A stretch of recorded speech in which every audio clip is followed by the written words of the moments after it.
It's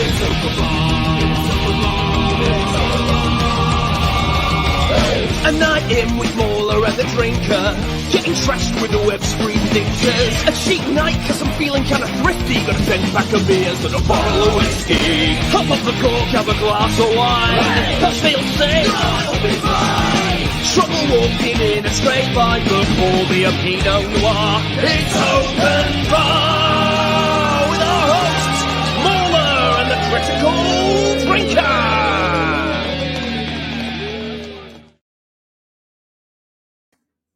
All right, hello everybody. Hello. Woo! Hello. Yeah. Welcome to the bar. It's open and we're serving drinks. Hope you can make yourselves at home. This is open bar number 81. We're really getting through them now. Yeah, I mean, it's starting to wind down now in our old age. Gonna have to be making sure we don't drink too much. What am I talking about anyway? Yeah, no such thing as too much, MauLer. No.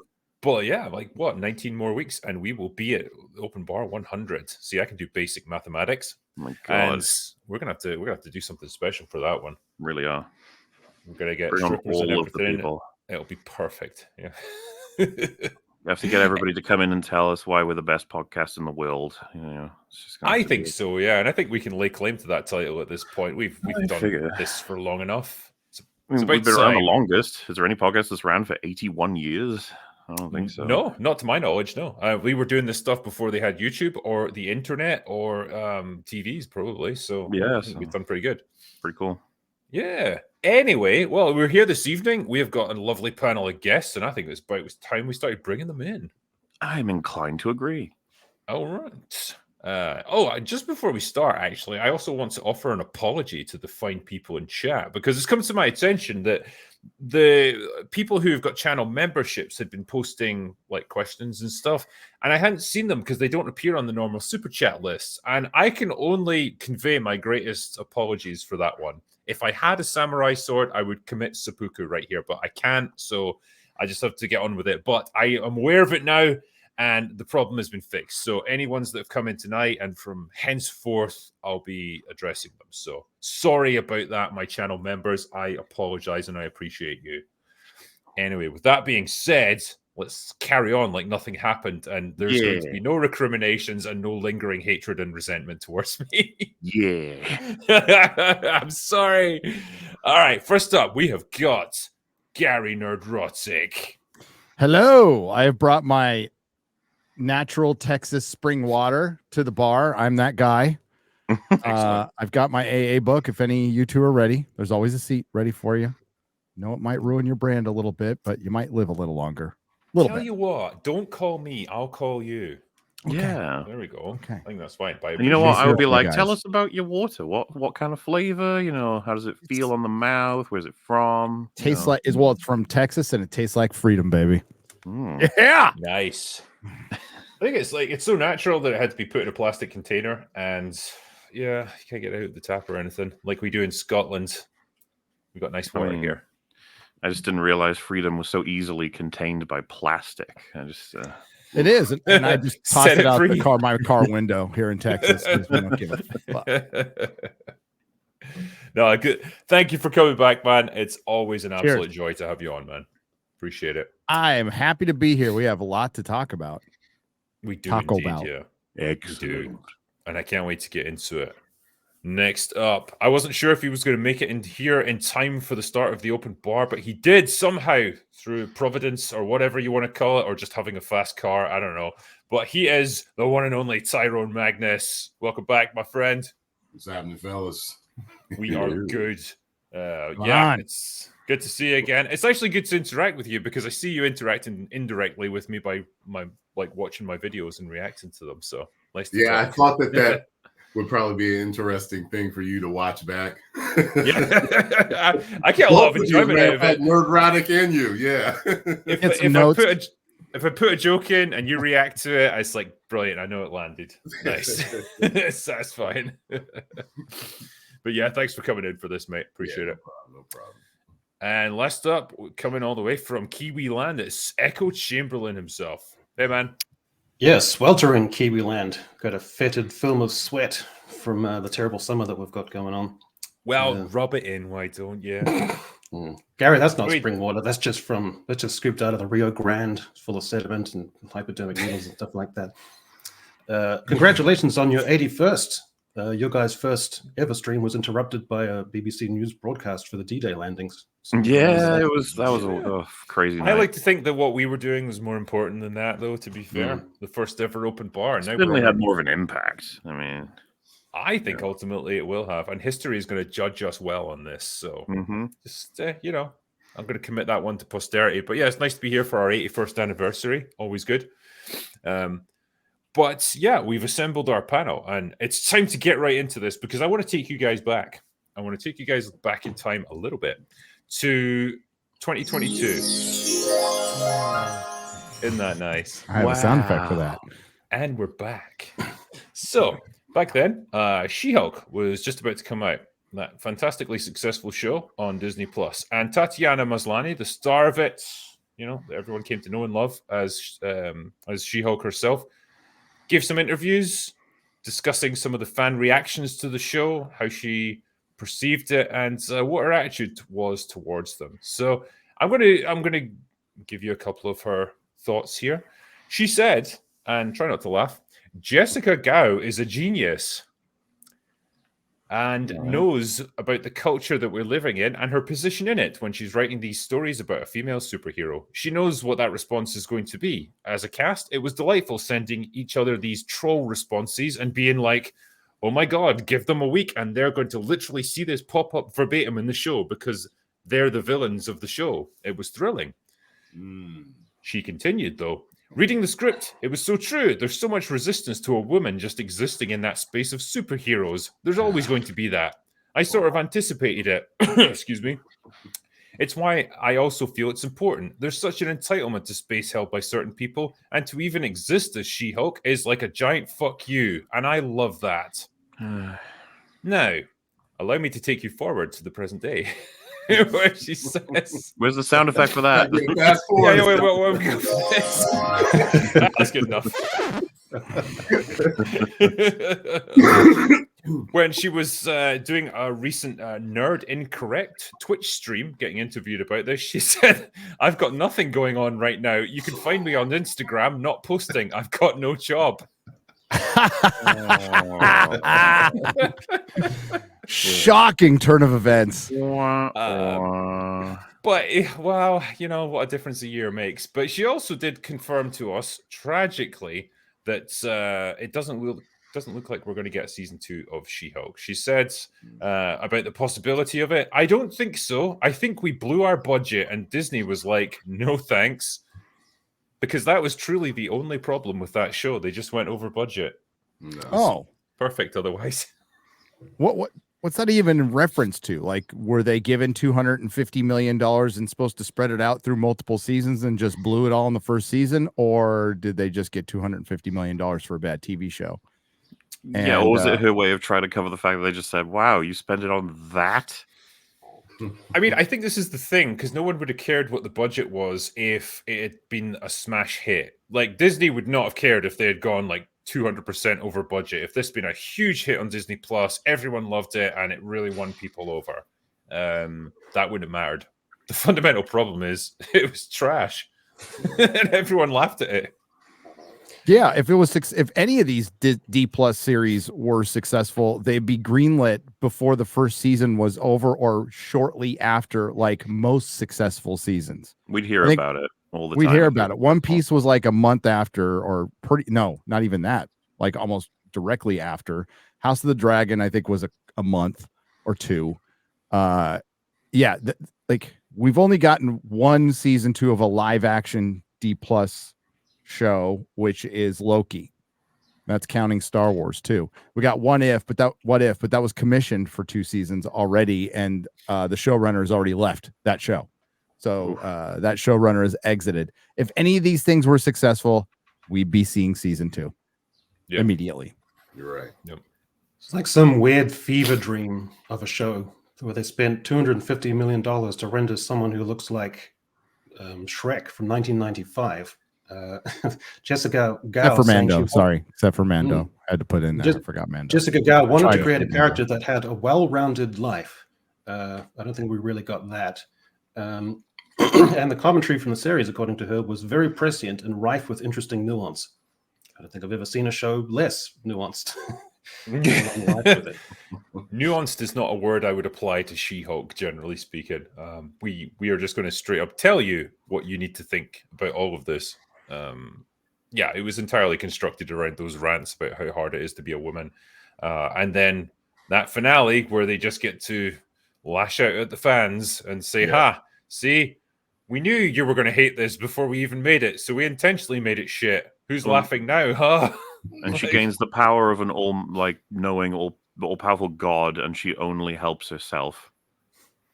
Yeah. That bit at the end of the series, trying to do a fourth wall break with some meta-comedic bit.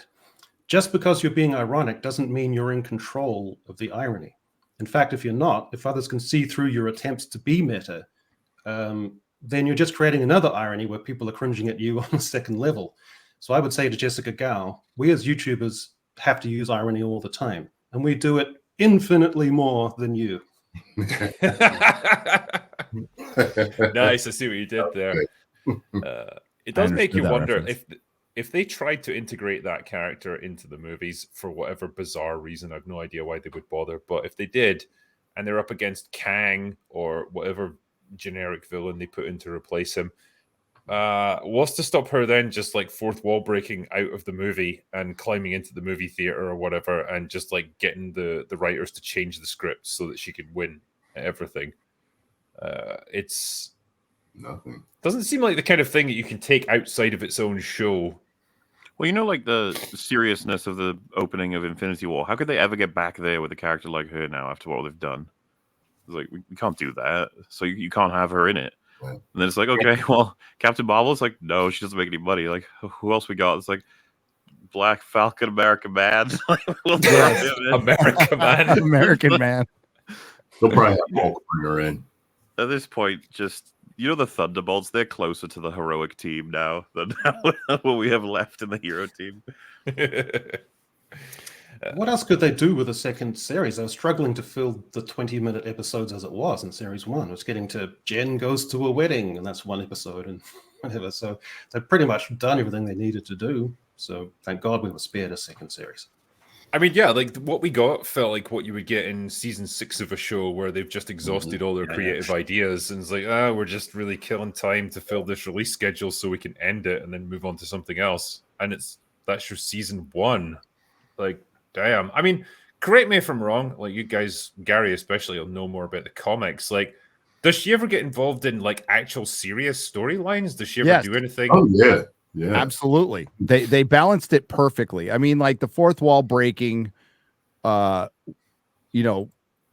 which was pioneered by John Byrne, who was a veteran comic book writer and artist who worked on seminal works like X-Men, Fantastic Four, was perfect at fitting that in. And she was also a member of the Fantastic Four that took on a lot of serious stuff. And it's just a balance. You know, Deadpool 1 does a pretty good job of being serious yet being a Deadpool movie, and they could have completely pulled it off, but unfortunately Jessica Gao didn't read. She's like a Rick and Morty fan and all that kind of humor, so she doesn't really understand like what John Byrne was doing, and I doubt they read a single page of his work in early She-Hulk. But yeah, she does a lot of serious stuff. I mean, yeah, she did the almost biggest, I guess, fourth wall break of she just mechanically changed the entire world to better suit her, as opposed to, you know, nods and little chats with the audience and stuff. They did do that, but going as far as what she did, it's just a bit of a what stops her from doing that every time question. But I guess that's not even close to all the problems we have in the MCU anyway. So it was funny, the announcement that the Netflix shows are like absolutely canon. I think when Fringy told me that, I was like, I mean, you could make House of the Dragon canon at this point to the MCU. It wouldn't change anything. Doesn't matter now. Yeah. Anything could be anything. It's what you're doing now. It's when I saw this article today saying that like Wilson Fisk should become the new big bad of the MCU. And like, okay, maybe that might have been interesting if this was like season 1 of Daredevil had just come out. But it's like, you've had him beaten by Daredevil multiple times. You've had him beaten by like fucking a shitty Hawkeye knockoff. and you've had him beaten by like a deaf amputee, like woman. Like everyone's beating this guy's ass. Like, how can he be a big bad in anything at this point? You've just absolutely destroyed him. And the poor Vincent D'Onofrio just being like, I just want to get back to what we were doing in season 1, 2, and 3. Can we do that?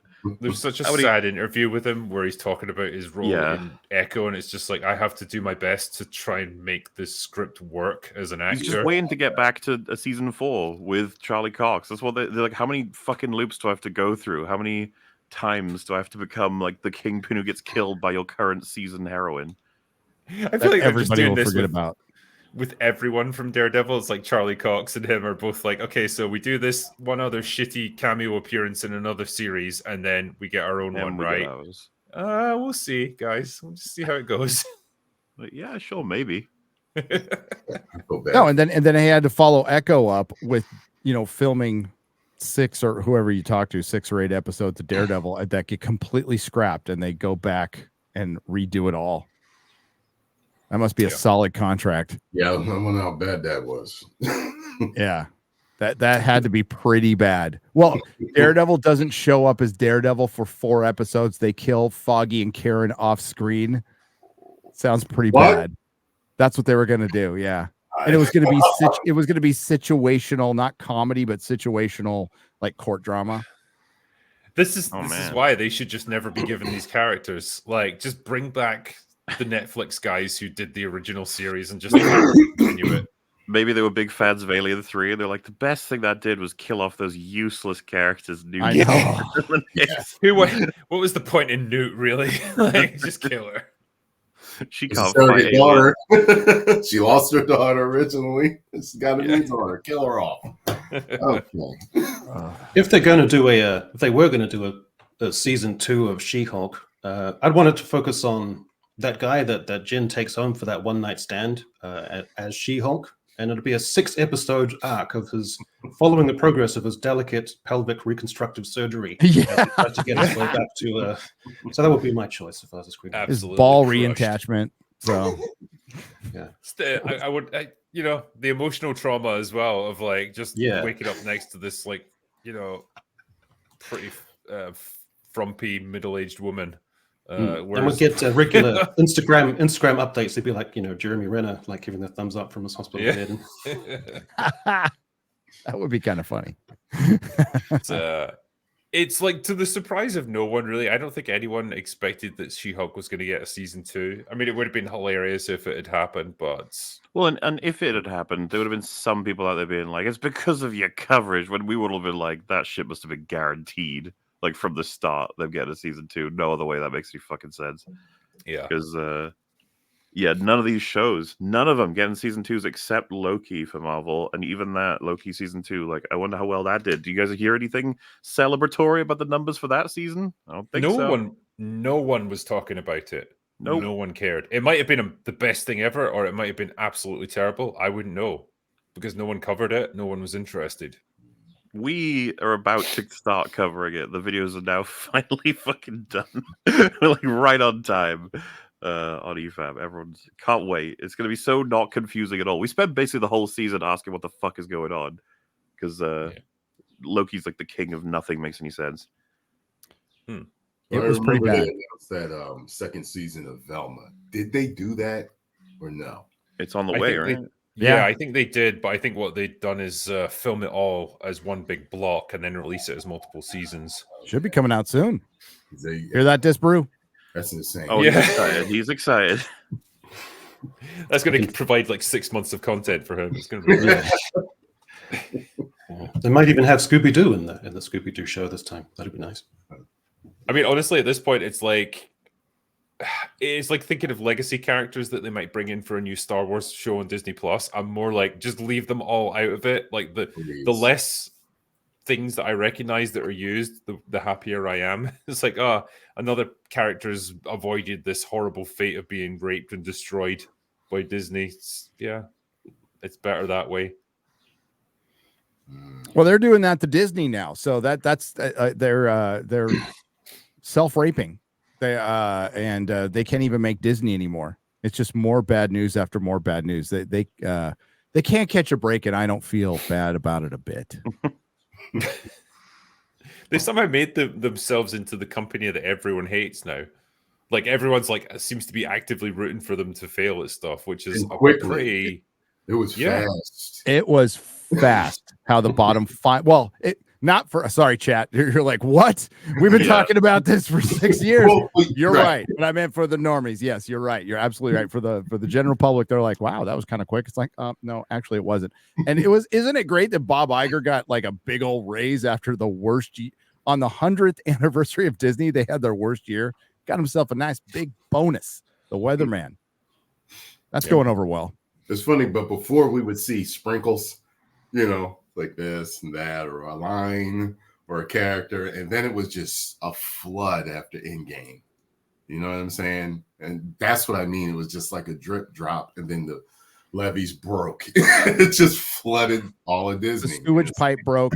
It contaminated our reality. Tracing that box office as well was so interesting with every release. Each one surprising us again and again and again. Yeah. Until the Marvels, where it's like, I love that the Marvels got readjusted down. Like it had creeped over worldwide over 200. They're like, no, take 2 million away. That was great. Yeah, they had a brilliant strategy of take beloved properties,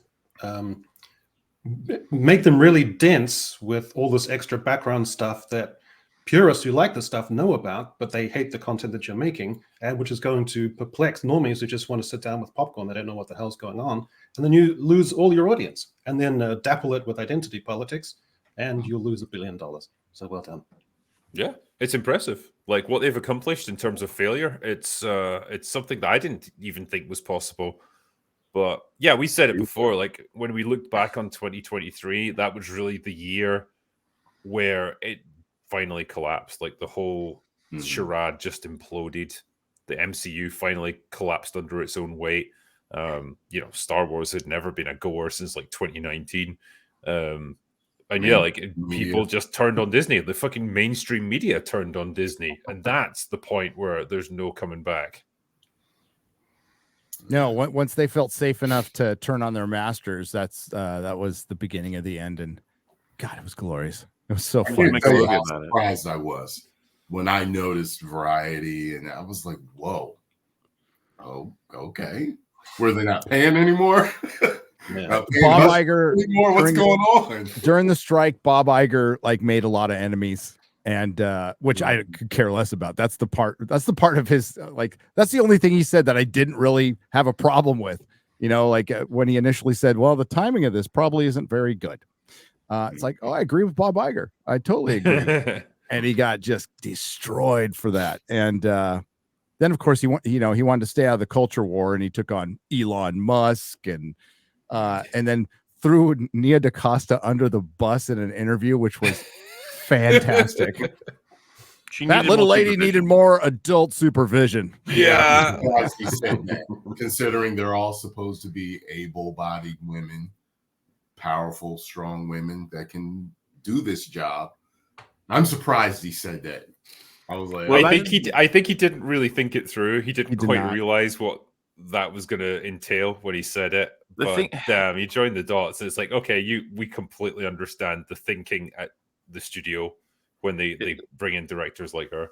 There probably was somewhat of a prep, and they were like, well, we could go the direction of the film was incredible, but no one's gonna believe you if you say that. Oh, the film was so good. They did such a good job. It's just, you know what, audiences aren't interested in as interested in what was the question?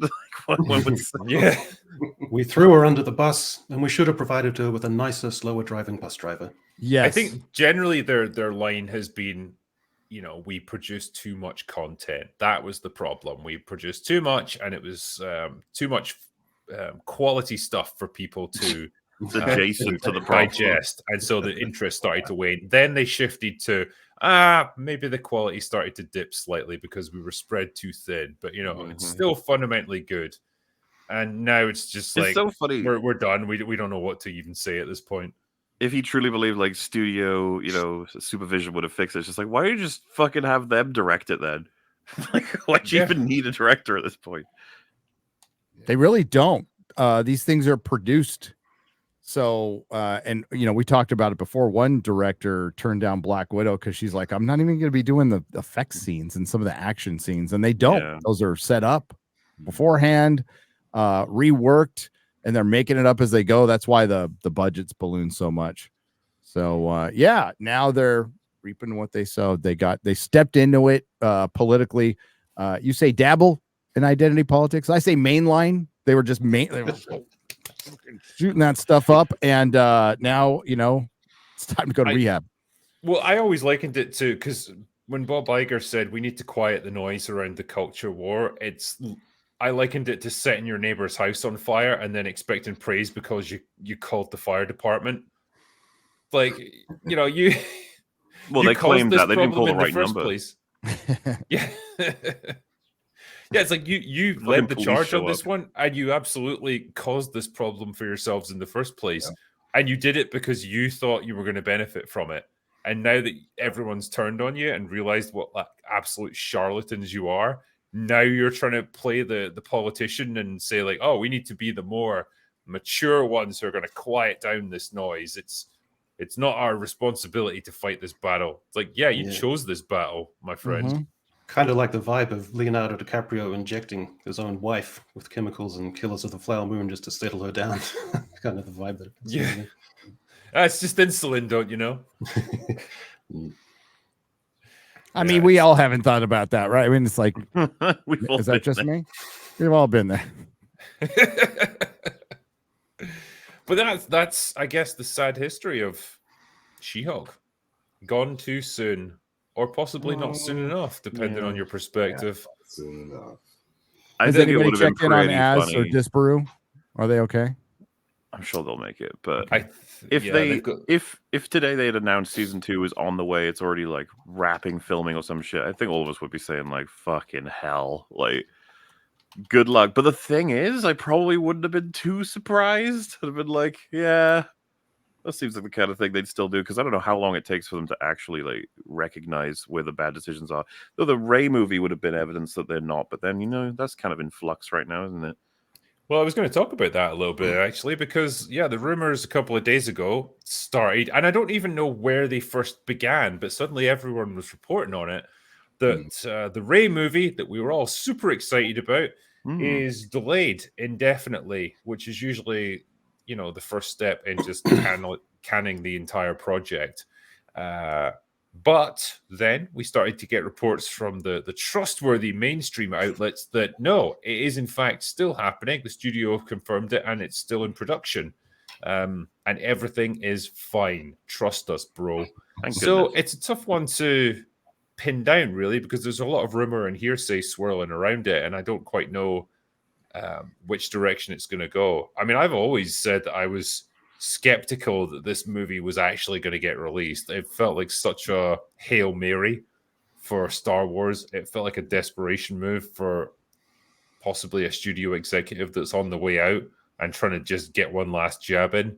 I don't know what it is. It feels like a drunk falling down the steps to me. Yeah. Because it's not a score. Like, what the hell? You know what I'm saying? Like, to me, I think a Hail Mary would feel more like, we're going to do a young, we're going to do in between Luke Skywalker story or something like that. Like, you would go to Luke to save it. You wouldn't go to Rey to save it. You know what I mean? No. Wouldn't be my first choice. No. Right? When you go to Luke to try to save it somehow, but not Rey. Everyone's complaining about her. Well, like you just said with the drunk one that says it does feel like it's like, get out, you drunken idiot. He goes, oh yeah, I'm gonna do even more, Rey. I'm gonna get even more. 3 more. 5 more points to Rey. Just watch me drink it. Yep. Turning up with hair messed up and in a dressing gown, just falling open. Yeah, you go, Rey. I believe in you. Yeah, fucking cool. I'm gonna make Rey the main character again. I wonder if the colossal failure of the Marvels maybe caused them to rethink to some extent and like kind of sent shockwaves through the studio, because it's a very similar thing where you have a female-led movie that initially made a lot of money, but like ultimately was a very unpopular character with the fans. And then when they got their second outing, wow, did it die on its arse? Yeah. And so are they thinking, right, this is just going to be the Marvels 2.0. It's going to be the same problem. Nobody likes Rey. If we release this movie that's going to cost $200 or $300 million to make, and it only brings in a couple of $100 million at the box office, we're going to lose massively, and it's going to be a huge embarrassment. Maybe we should just rethink this. I don't know. Like, if you had any common sense, that's what you would do. You would just cancel it quietly. Their brains don't work that way. I think it's more likely that they would have seen all of this and been like, so women shouldn't be in movies. Okay. Guess that's the only result we can come up with here. And then, you know, someone else does a fucking like a Wonder Woman situation. They go, oh, women can be in movies. Wow. Like, that's as far as they think it ever goes. What? And then Wonder Woman 1984. Oh, no, they really can't be in movies. No. Stop. Women was a mistake. I've been reading articles. Women, know your limits. I've been reading articles trying to get a sense of what's going on, and within articles, it keeps it's like a roller coaster between fans are super excited that this project may be going ahead, but fans were also dismayed to hear that there are rumors swirling around that it may not be going. But fans are super excited to think that this could be happening. What fans are super excited for a Rey movie? No fans. I'd love to meet them. Oh no, any. It's fan. It's just that like one guy who's like Finn, but in real life, it's like That one guy who cosplays as Rey. Okay, that's who it is. They really who I've seen, by the way. Did he weigh like 300 pounds by any chance? No, he weighed about like 70 pounds soaking wet. Okay. So, the opposite. Okay. Rumors suggest the new Rey Skywalker movie might be closer to release and not facing cancellation. Production is rumored to start in May. Lucasfilm's source confirms that although the final script may not be finished, the general story idea exists and the movie is progressing. So that's as flaky and ephemeral as you can possibly get. And then Daisy Ridley said that she's delighted. She thinks that the new idea is really cool, but she hasn't actually read a script yet. So I mean, if you're supposed to be going into production in May and it's already like mid-January, and you don't even have a script, there ain't no way that's going to happen. No way. You need a script before you can pitch it to the studio and get approval for it, and then get the actors to read the script and then sign on for it. Like, you cannot do all of this just on an idea and expect it all to come together in the next couple of months. No. Where's the other casting? We'd start hearing casting announcements. Mm-hmm. So that gives them like 3 months to finish, 3-4 months to finish his script. He's Stephen Knight's working on a Peaky Blinders movie. I saw the rumor go out there, which was just a rumor. Then I heard the debunking of that rumor, which was just another rumor. So I have no idea what's going on, but I think it's hilarious because that is the chaos that is Lucasfilm. And I absolutely believe there's one side who thinks it's happening and then the other side who has no freaking idea what they're doing. And it's a bunch of chickens running around. I like Stephen Knight. He's a great writer. Yes. Peaky Blinders, incredible series. I think he came up with a draft or a treatment, and then he submitted it to people, and then a dozen people made all their interventions and their stupid ideas and their identity politics crap and suggestions and annotations in his script. The story group sent it back to him. Are there any dinosaurs with diversity? Through and they're like, wait, Rey isn't in this scene. Yeah. Like, So I think poor Stephen Knight got handed back his treatment, soiled and covered in all sorts of gunk and unaccountable goo. And he's had to go through it and he's going, oh, Jesus Christ, I got to start all over again. Yeah. So that's where I'm thinking we're at. Can I take you through a list of all of the Star Wars movie projects that have been announced and been cancelled and may or may not happen? Have we got time? This is a lot, right? We have a Boba Fett movie that was apparently going to happen. We had Rian Johnson's trilogy that was going to happen. Still going to happen. Holding out for that one. Definitely going to happen. Yeah. Benioff and Weiss's trilogy. Well, you know what happened there. Kevin Feige was going to direct a Star Wars movie. Taika Waititi's working on one, apparently.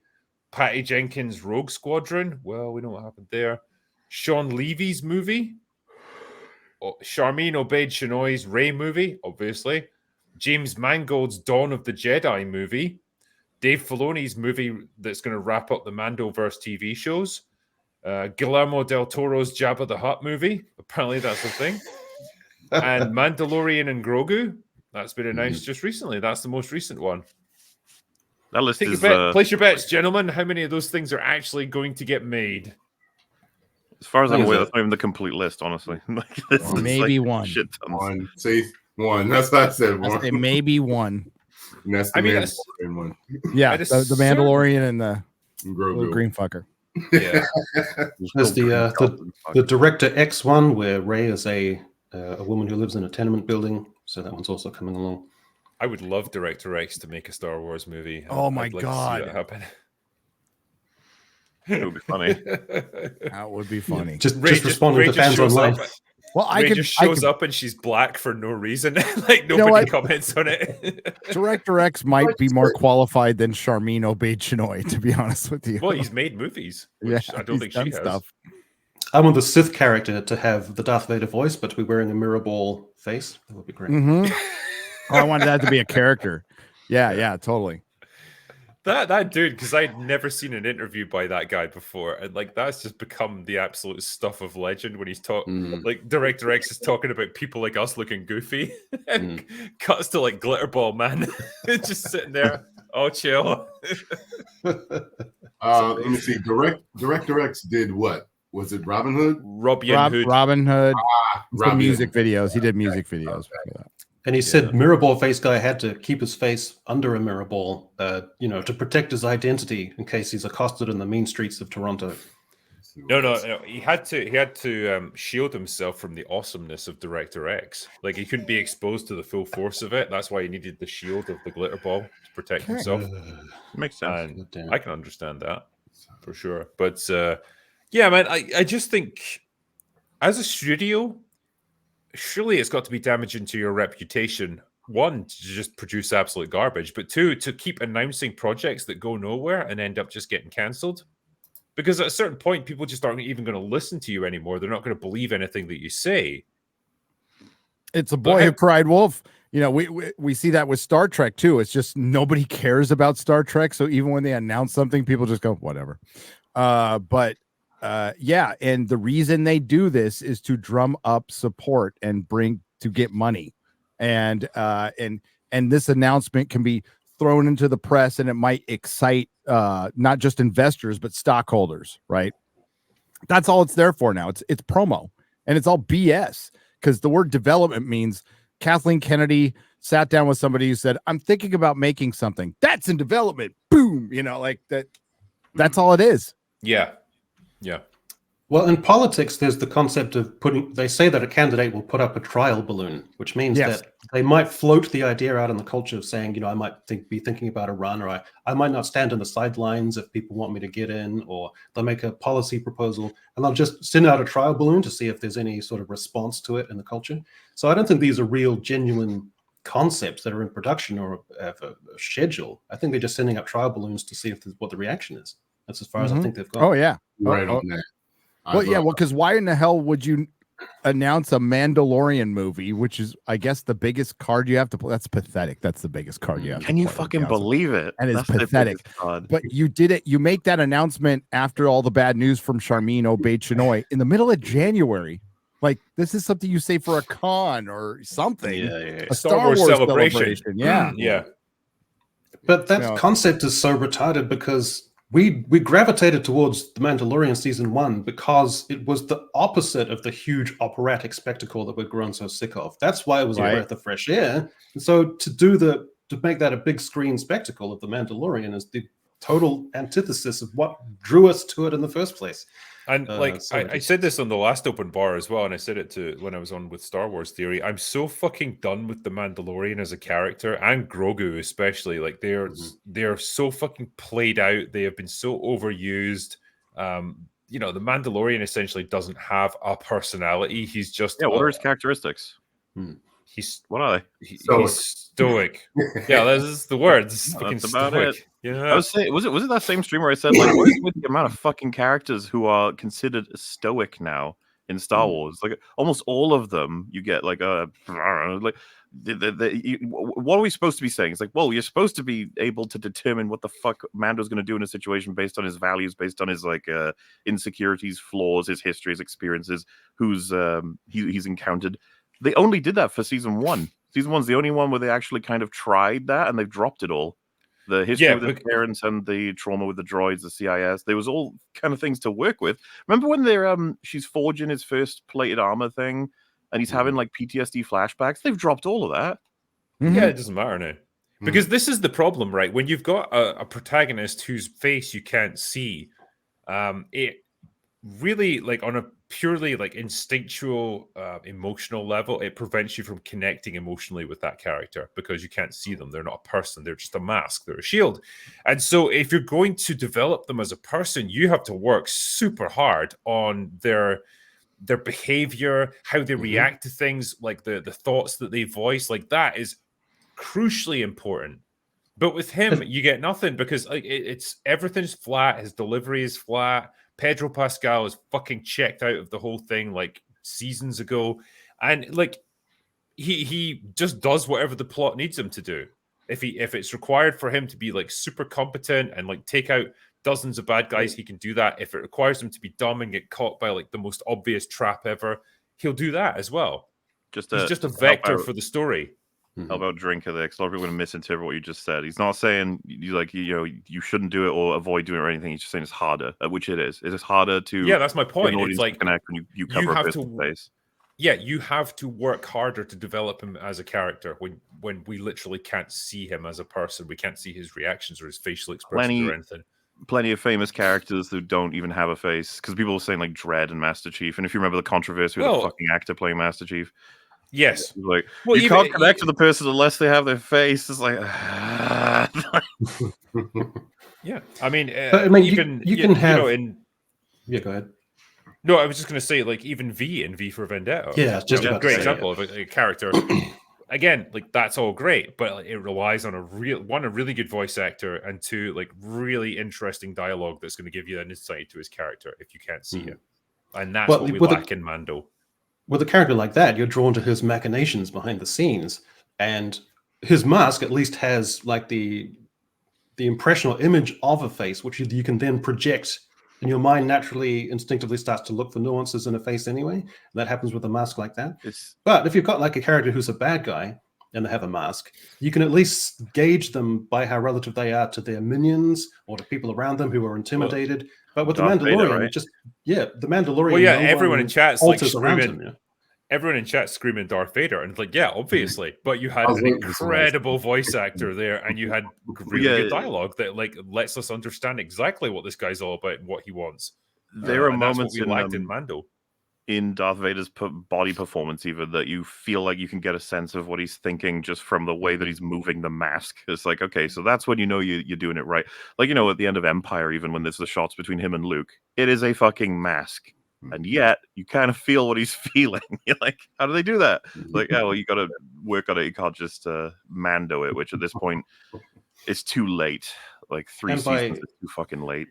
And by contrast, to have Darth Vader in The Empire Strikes Back,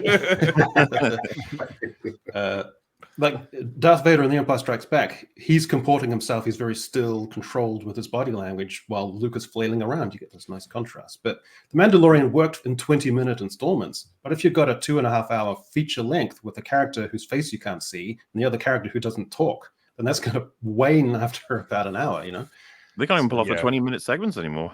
Yeah.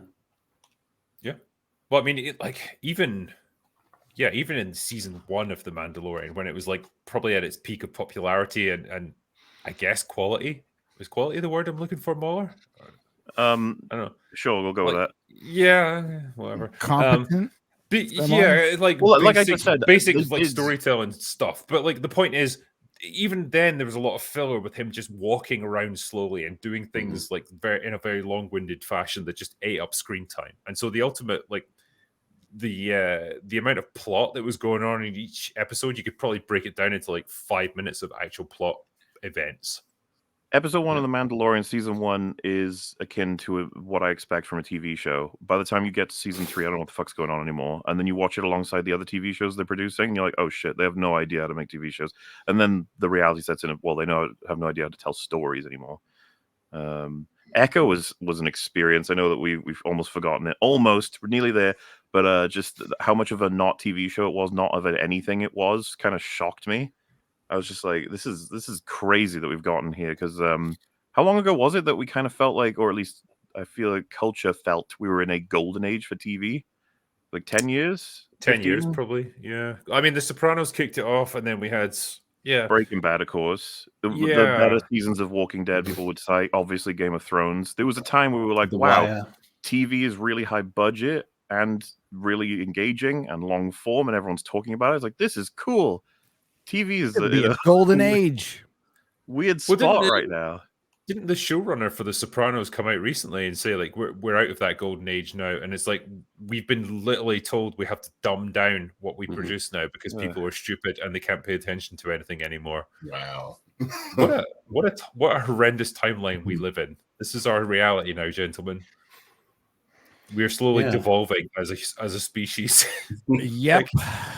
And we're living through it. We're getting to see it all. Yeah, like open bar like 200 is just going to be us crawling around like butt naked on the ground, like shit in our pants. Unless we're going to be crazy old men, man.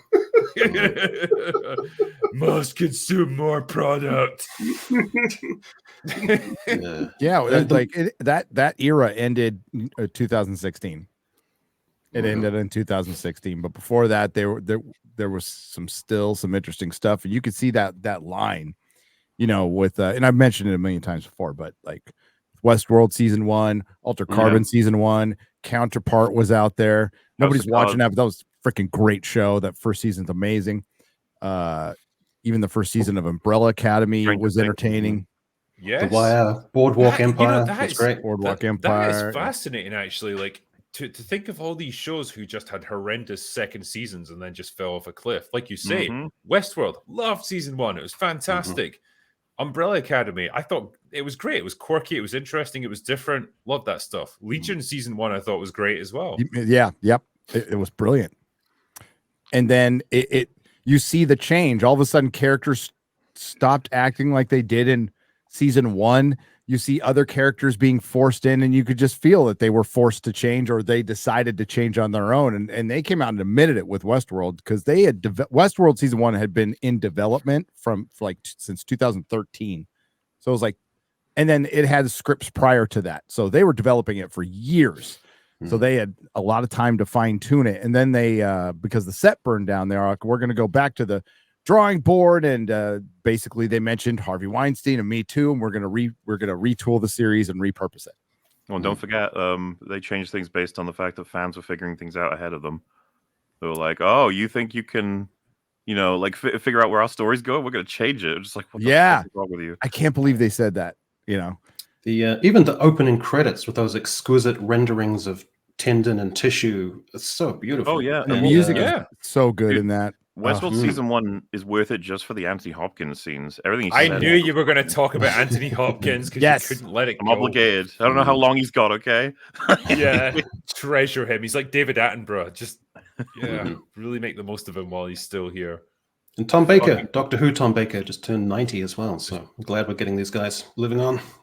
I almost don't want to spoil it, but like Gary, I feel like you'll know what I'm talking about. The scene where he has his turn from being kindly old Westworld operator into revealing that he's actually doing a lot more than you thought. The music, the tension, and then how fucking sad and tragic it is what happens.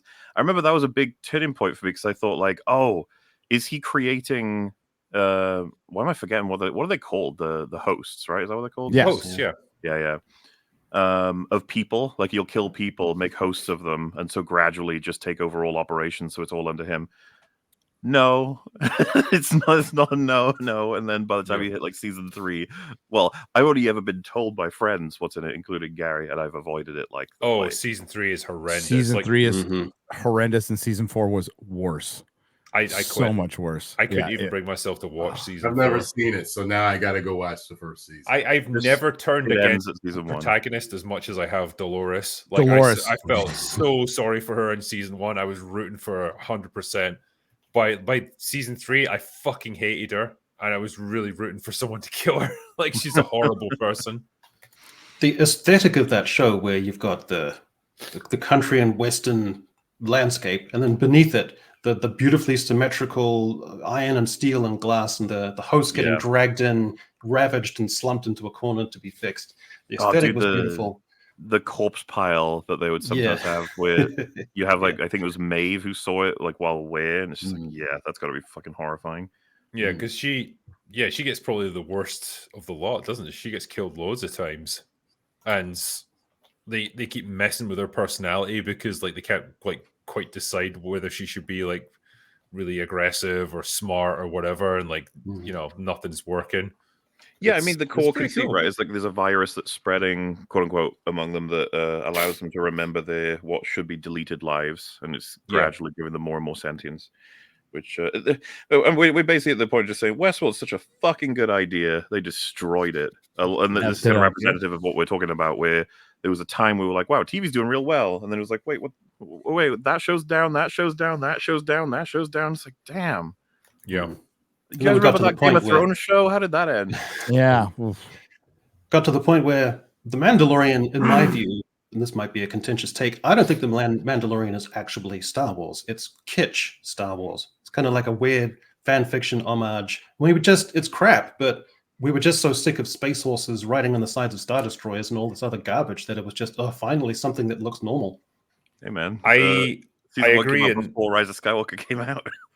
I mean, I think it was lucky in when it came out because it was just an antidote to the overblown ridiculousness of the sequel trilogy. And it was in a lot of ways just what people wanted. It was a palate cleanser. It was like, let's just strip it back to something really simple. It's like a space western where he goes into a different dusty desert town in each episode and has a different like mini self-contained adventure. It's all very simple and it's all very undemanding, but it's neatly done and it's quite a cool looking protagonist and there's a little bit of intrigue there. That's it. Simple, easy. Like something that was talked about with I think me and Theory. I can't remember if it was the episode you were on, Drinker, but that a huge miss. Yeah, Ryan brought it up, I think, that why wasn't the season and several seasons even him collecting more and more pieces of his armor and getting more and more. Yeah, he's right. Yeah, that makes way more sense. In like I heard him talk about that. That gets the hyper armor, and it's just like, well, that's boring. I guess that's done. Like, how much of a big deal it should have been to get the jetpack? That should have been huge. Because essentially, you can look at it as just a video game. And leveling up is just getting a new piece of armor or a new ability, like new weapons or whatever. And it's fine. Like, and every adventure that he goes on is essentially just like what you get in a video game. Oh, someone's stealing all the bits from my spaceship. Well, I'm going to go find them. And then I find them and they'll only give them back to me if I kill a monster that hides in a cave. Yeah. I'm going to have a boss battle. Okay, it's just a video game. And every time you complete a quest, you get a reward and you level up slightly. Fine. But then, like you say, it's like they got bored. And they got bored of that, and then you just said, "Fuck it, we'll give him all the armor, and he's got loads of upgrades, and he can just do everything now." Well, we'll give him grand storylines that take him to fucking Luke Skywalker, Ahsoka, and Boba Fett, and you're like, no. Then you get Netflix Tarkin. yeah, still living nightmares. Because this is what we kind of wanted, was to see that low-level, grounded, just civilian's eye view of the Star Wars universe. Like, hey, all these crazy galactic events that are happening, like empires are rising and falling and all that crazy stuff. How does the average person on the Outer Rim perceive that? What does it do to their lives? Does existence just carry on as normal because really none of that has much effect on them? Or, is there more subtle changes afoot? Things like that are interesting. It's world building. It fleshes things out. And it just got abandoned in favor of spectacle and member berries and nostalgia baiting. Yeah, and Dave Filoni, wanking over Ahsoka. Like, that's really all you got with this show. And it's a shame what it devolved into because it was a kernel of a good idea, like so many other things. But it's like the moment something becomes kind of successful at Lucasfilm, it gets hijacked. Well, and just pulled down. we're all creatives, and some of us writers. Like, how sad is it that you have that as your template and you completely waste it? Fucking Star Wars bounty hunter doing whatever he wants in the world. Like, yeah, I've got about 1,000 ideas, and then they go, yeah, Jack Black and Lizzo. And you're like, okay, we'll put that on the maybe pile. Like, no, we're putting that on the yes pile. You're like, okay. And yes pile. The problem is in the foundation of it. Echo just mentioned in context, Mandalorian came out when Rise of Skywalker came out. They came out at the same month. And people were desperate. I wasn't, but people were desperate for good Star Wars. And at the time when I saw it, I'm like, yeah, it's a good live action cartoon, but these are two derivative characters that this whole show is based on. It's not moving anything forward. We got discount Boba Fett and we got Baby Yoda. Those are your main characters. That was your big idea to save Star Wars, was to do a knockoff Boba Fett and a knockoff Yoda. And guess what? They couldn't do anything with the baby who can't talk, who's 50 years old. And there's nothing you can do with that. It's just there to be cute so all the girls can make their little squeaky noises. Can you imagine a theater full of that? Oh God. I don't think I wouldn't have any eardrums left at the end of it. Yeah. On that. What illustrates the problem there, Gary, so much is that I think someone in his chat for Theory said, what if we put Mando in carbonite for like 100 years, and then when he comes back out, Baby Yoda will be old enough to bubble? And he's like, oh yeah, that I was just sitting there like, so you just highlighted how much they fucked up from the beginning. Like, yeah, we need to time travel Mando to make this work. I said on Star Wars Theory stream, and I'll stand by it again here, it's like the only reason that Baby Yoda works is because he's cute. It's the cuteness factor. The moment you try and give him a voice and move him on, like make him like age him up a little bit, he's done. He's not cute anymore. He's just a generic character. And so they're stuck. They've written themselves into a corner with this fucking Green Goblin piece of shit where he is super cute and he sells merchandise, but he's got zero storytelling potential. And he's just this dead weight hanging around Mando's shoulders. And they're stuck with him now. Fuck him. I'm gonna bet I love the not only Baby Yoda hate but the Mando hate. It's I've been bathing in that as much as I've been bathing in the Zack Snyder hate. Hey, what kind of a voice are you gonna give him? I hope it's like really dope. You got a pack of smokes. Yo, I have thought about it. Fuck you. You don't understand. Have them talk. What are they gonna do? What type of voice? Because if they're wrong, it's gonna fail bad. It's got to work, but I don't know what they're going to do. It's not going to work, though. This is the thing. Nothing they do will work because it will take away the essential component that makes him so, like, sellable. Is his cuteness. Yeah, you're right. And it'd be like, I don't know, if you took fucking Pikachu from Pokemon and you made him, like, big and buff and, like, had a deep voice and stuff. Like, no, that's not like Pikachu. Pikachu want another beer. Haven't they had him say like a couple of words though already in that little? I don't think so. Voice? Well, yes or no in his little machine Chris Krang suit. Not that one. Like he's. I swear, there's a couple of episodes where Ahsoka talks to him with like the Force or some shit. Yeah, he doesn't have a specific voice for him. They couldn't commit. Yeah, it's not like a complete sentence. It's almost like he's maybe trying to talk. I've got to find it. If you go back through the 3 seasons, it doesn't make sense. It's one way or the other. Does he understand the situation or not? And you have so many examples of both for that stupid fucking baby that it's just evidence of the fact that they kind of want some of one thing, but they want some of another thing, and they can't commit. They can't move him too far in one direction, so they have to like keep it in a sort of flux, which has been detrimental, I think, because Drink is absolutely right. If you move him on to be able to talk directly with Mando in like a T2 situation, if he got to like John Connor type age and was able to complain and add ideas and try to inspire Mando in some way, shape, or form, that ain't Baby Yoda anymore. That's a teenager.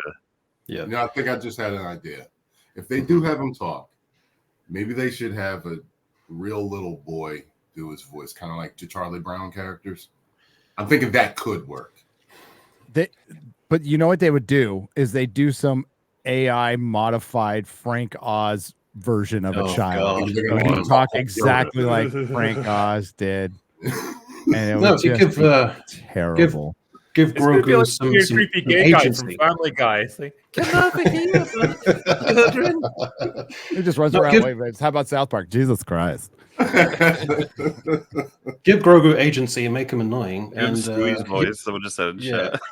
he'll send out anti-COVID tweets, and they'll have to fire him, and that'll be the end of the project. Yeah. Mando, I don't want to visit Jack again. Isn't it interesting though? That's a show entirely. How can I put it? It's like it's chasing the Dragon. no, not the dragon. It's like chasing the wave of public appeal, where they lucked into this character that was super cute and super sellable for merchandise and stuff, and they've had to retool the entire show because I am fully on board that they just wanted to get rid of him. The plan was to get rid of him at the end of season 2, where Luke takes him away and that's it, he's gone. Mhm. And that would have been pretty satisfying and final, and it would allow Mando to move on to other things, other adventures. But they couldn't because he was too profitable. We have to bring him back in fucking Boba Fett of all things, and like that's just awkwardly like shoehorned in there, and that's what we've been stuck with. Now the poor writers of the show have got to try and make these future adventures work based around a character that shouldn't even be there. Well, in the first series, at least he had the function of being a MacGuffin. People wanted to get Grogu because he had utility, was worth them for his blood or whatever. So he doesn't have that MacGuffin function anymore. So what's the point? Well, then they lost sight of even what Mandalorian was supposed to be about. Now it's like really Bo-Katan's story about the quest to reclaim Mandalore and become the king of that planet. And it's like, well, okay, it's not even his story anymore. So why do you even call it Mandalorian? Well, they've defeated Gus Fring 3 fucking times now with 3 different armies. It's like you can't play that card again. Oh, they will. What the fuck is going on? Yes, they can. The funny thing is they've got the Dark Council. It's like, oh, that's a great setup for season 4. You remember beginning of Ahsoka, they just break out that lady, Morgan Elsbeth. It's like, that's just going to be the beginning of season 4 Mando. They break out Gus. Here he is. He's back again. You're like, yeah, fucking hell. Why not? Like, wait a minute, wasn't he dead? It's like, no, there's like 7 clones of him. He's going to be, they just ain't stopping with him. That's kind of representative of his role as an actor in media these days. They just clone him and put in stuff without any character. If they want a voice for Grogu, Jimmy Kimmel's nephew was at a loose end, so they could just use him. Fabulous. Yeah, but, well, it's not the only thing that's going on in the world of Star Wars at the moment. Because you guys will be excited to know Rachel Zegler, everyone's favorite actress in Hollywood, is interested in playing a role in Star Wars. She wants to do a voiceover role. It was a tweet that she put out. She said, as a fan of comics, I would like to throw my hat into the ring to voice Shara Bay, the mother of Poe Dameron, because her ship was an RZ-1, which is my initials for Green Squadron. And I just thought, this is perfect. Bring her in to Star Wars, not as a voice actress, but as Rachel Zegler, basically. As Rachel, because she wants to have a ship that matches her personal initials. Because it reminds me of me. Well, I mean, Gary, I think you can probably agree. If there's one thing that Star Wars desperately needs, it's some strong female characters in it. Finally. Well, I agree with Charmaine,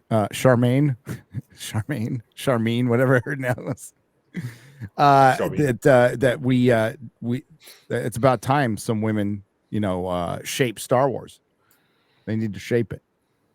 Yeah. Well, I have a couple of treatments to a tampon for her. So the first is her character wanders through the desert and falls asleep in a house, and then she befriends 7 Jawas. But then she wakes up the next day, and the Jawas have taken all her technical devices. And my other treatment was that she's on Endor and she goes through the forests and falls asleep in a nice hut, and she wakes up and there's 7 Ewoks, and then the next day she's made a ritual sacrifice and cooked over a fire. So those are my 2 treatment ideas. I would say that's got potential, to be honest with you. I'd buy that for $1. Or how about she's put into some kind of survival game where she has to fight a number of other competitors until there's only one left. That's interesting. Would she be Mm. hungry? Maybe it's You would be quite hungry throughout the whole Would you be thing, yeah, hungry? because I can speak from experience here. Killing people makes you really hungry. So, You just eat them. I mean, works out. yeah, it's like depends how creative you Oh, want to human get. I doesn't suppose. taste very nice. Long pig, Yeah. okay. She's pissed off too many people to try to throw her hat in the ring to play something like that. She honestly seems like the kind of person that would be ideal for Star Wars at this point, though.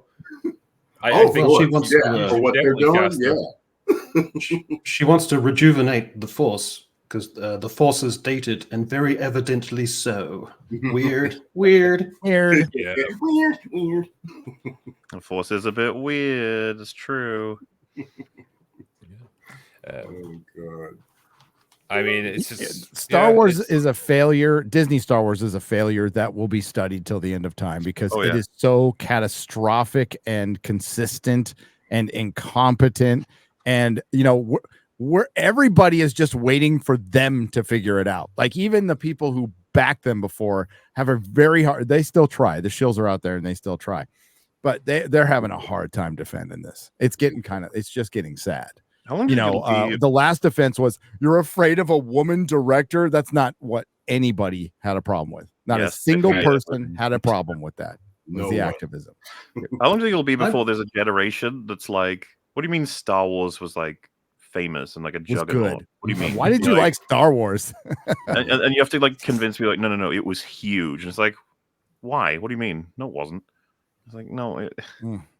It's funny that, at the time it was known for its incredible kinetic pace and rapid cuts and movement. But now you probably have a generation. This is so slow. I just want to I know. Yeah, no, you're right. You're right. When that came out, it was mind blowing how different it was from everything else. Like it felt like you're watching a movie from not just a science fiction movie, but if you're in the theater, I was a 7-year-old. It felt like I was watching a movie from 20 years in the future.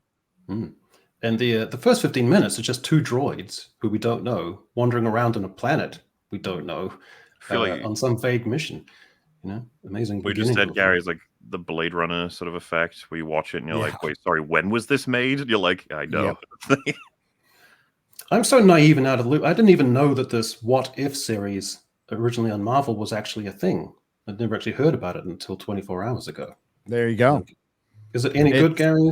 No. It manages to like crap out a good episode or two. I mean, when I say good, relatively with Disney Marvel, it's like something you won't hate or want to throw something at the screen. But then it ends in total MCU. It's all MCU garbage. That season 2 listing was shocking in terms of what they went with. So they're going to do they're speculating they might do a Star Wars equivalent What If? Yeah, that's based on a comic book series called Infinities, where they did basically a What If alternate history of the original trilogy. I think they later did with the prequels too.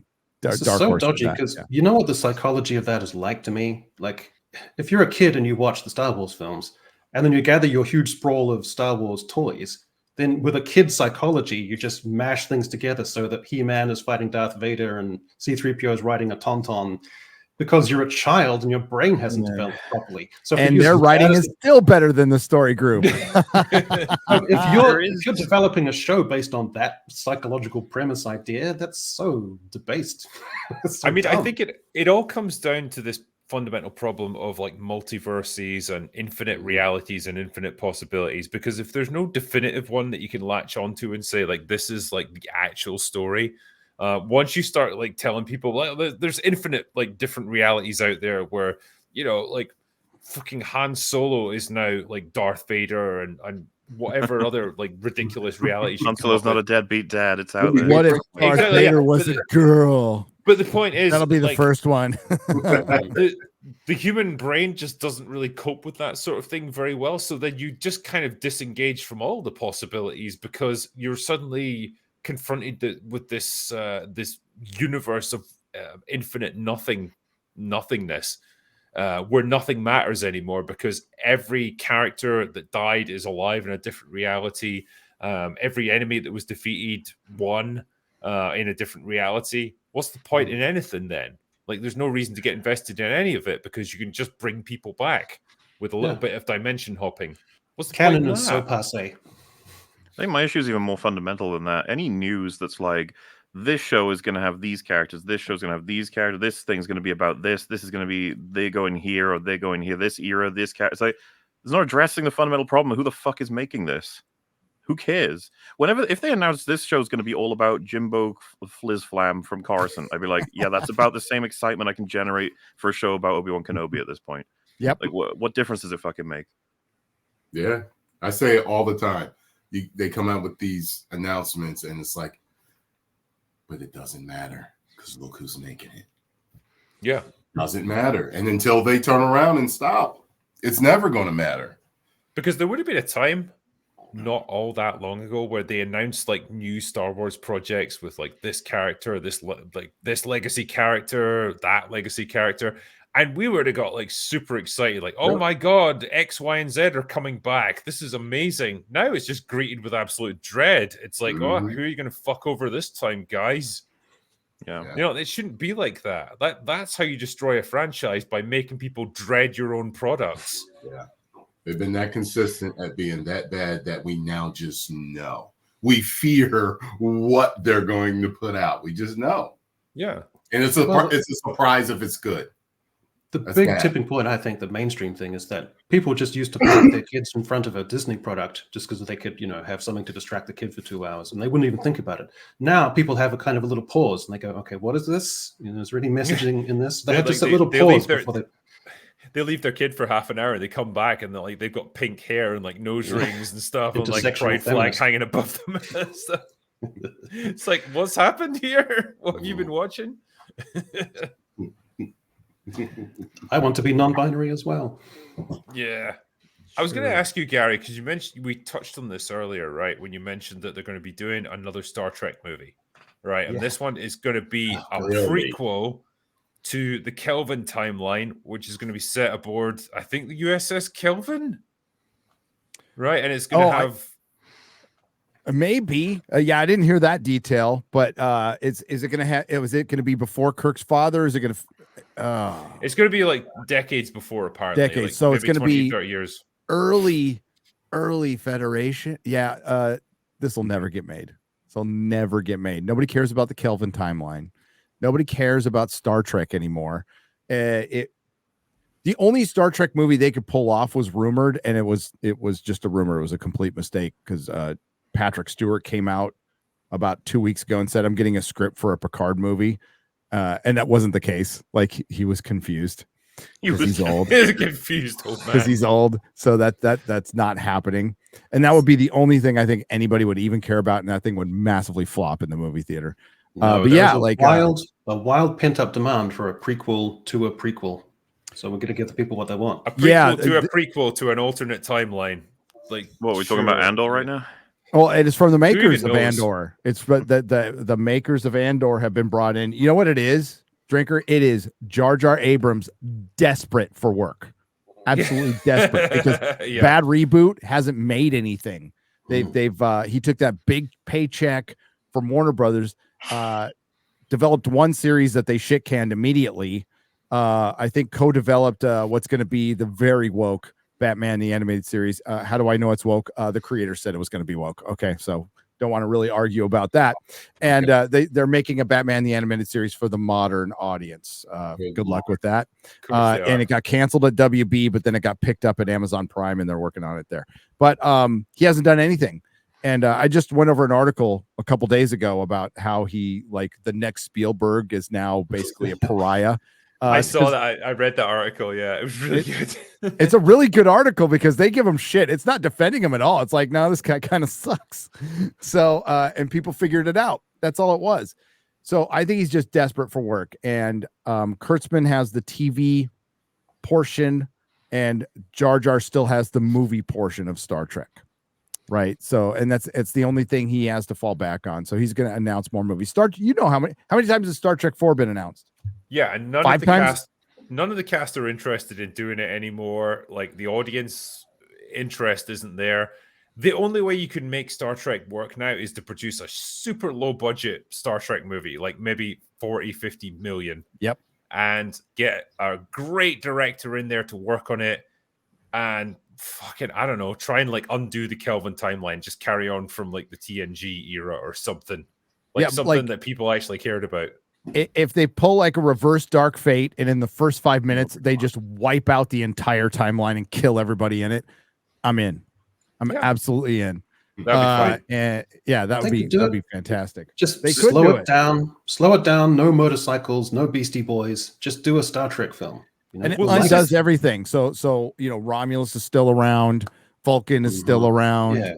Yeah. I mean, if only they wipe out all of their continuities. Like, yes, all the other IPs they fucking burned down as well. Well, you know, MauLer, you've become the Star Trek aficionado in recent weeks because you and I, we watched Star Trek 3 together, right? Last week, I think it was. Mm-hmm. And you even commented, like, we are halfway through the movie and we haven't even had an action scene that you can speak of. It's literally just been people like setting things up, talking, character moments, all that stuff. And then the first action sequence you get is just like a ship reversing out of space dock, basically, and them stealing it. And yet it's a movie that you're invested in. You're engaged with it. You're interested in what's happening because it is so clearly different to Star Wars, and yet Star Trek 2009 was absolutely being like, "Look, we're Star Wars now. We're cool too." Which is like, no, that was never the point. Why? What are you doing? All J.J. Abrams did, right, was to repeat the same mistakes that the TNG movies made, but like be slightly more successful at it. In that they tried to turn Star Trek into an action movie set in space, with people running around and explosions going off every 2 minutes, and there's chases and like all the kind of tropes that you'd expect from an action movie in Star Trek, and it just doesn't support it at all. But that's how he turned it into. He tried to turn it into a mass market MCU in the Star Trek universe, and it worked for one movie because it was a novelty, and then people fucking lost interest. He's a cancer. He was a cancer throughout Hollywood. Bad Reboot is a cancer. All of his proteges, complete cancers.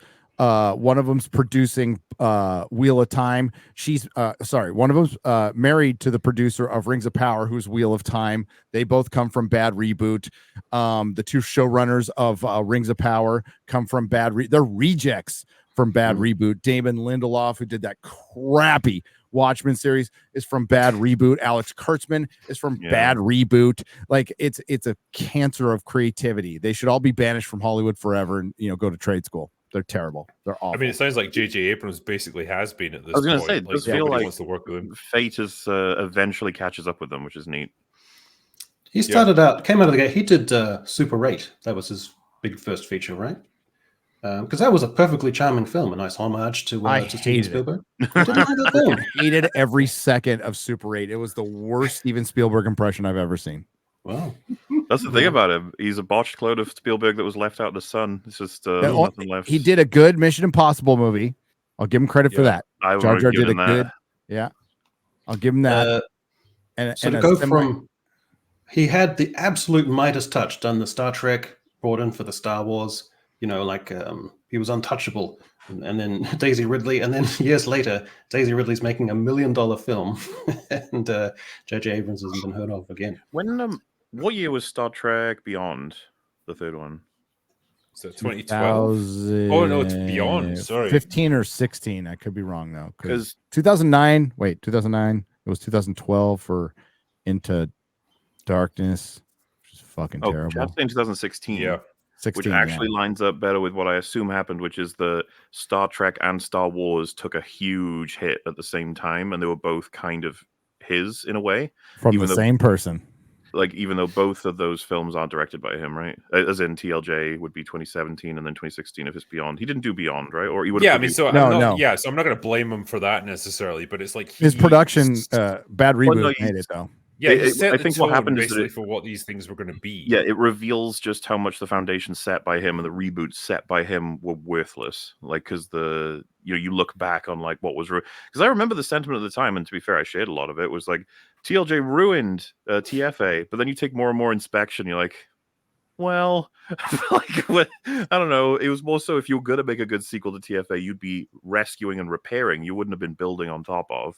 You'd be trying to recontextualize. You could have certainly built off of TFA without No, I'm dialing back on that. No, You yeah, kill 'cause, Han Solo. Fuck that. It's I not mean, just that. yeah, The world was No annihilated. coming back from that. It completely reset everything in terms of the achievements of the heroes, and then of course, yeah, ruined Han Solo and Luke to an extent. Luke's already damaged significantly by TFAs. What the fuck is he doing? I think if you'd had a second movie where there was a lot of explanation and a lot of world building that contextualizes some of the seemingly You can crazy try shit and fix it. But yeah, you can mitigate the damage. It wouldn't undo it, but it would like potentially give you a workable foundation to like build a really good sequel off if you were really skilled at writing. But clearly, They that's had not a guy, like Paramount had a guy in the house who fixed Star Trek. They gave him no money. He had to essentially do like a bottle series on a shoestring budget where most of the money went to Patrick Stewart. Effect shots weren't even done when they put it out, and they didn't even shoot it in 4K. And it's the best Star Trek they made, Picard season 3. Okay. Just want to Just add let him go. The stealing of the Enterprise sequence from Star Trek 3 is was probably the most engrossing, enthralling moment of my childhood watching TV. Saw it on a 14-inch screen. You got the romping soundtrack of James Horner underneath, where he's at his absolute peak. And all it is just two models moving incredibly slowly on the screen. Yeah, it's slow and it's ponderous. And like I Yeah. said this to MauLer when we did our watch through, right? The moment where they have to blow up the Enterprise to kill the Klingons that are going to like come on board, I felt genuinely bad. I felt sad that the ship was going to get destroyed because like you'd come to like see it as almost like a home for Kirk and the others. Like it's not just a big chunk of metal floating through space. It's a home. It's their work environment. It's kind of a lot of like what their lives are based around, and it means something when it gets destroyed.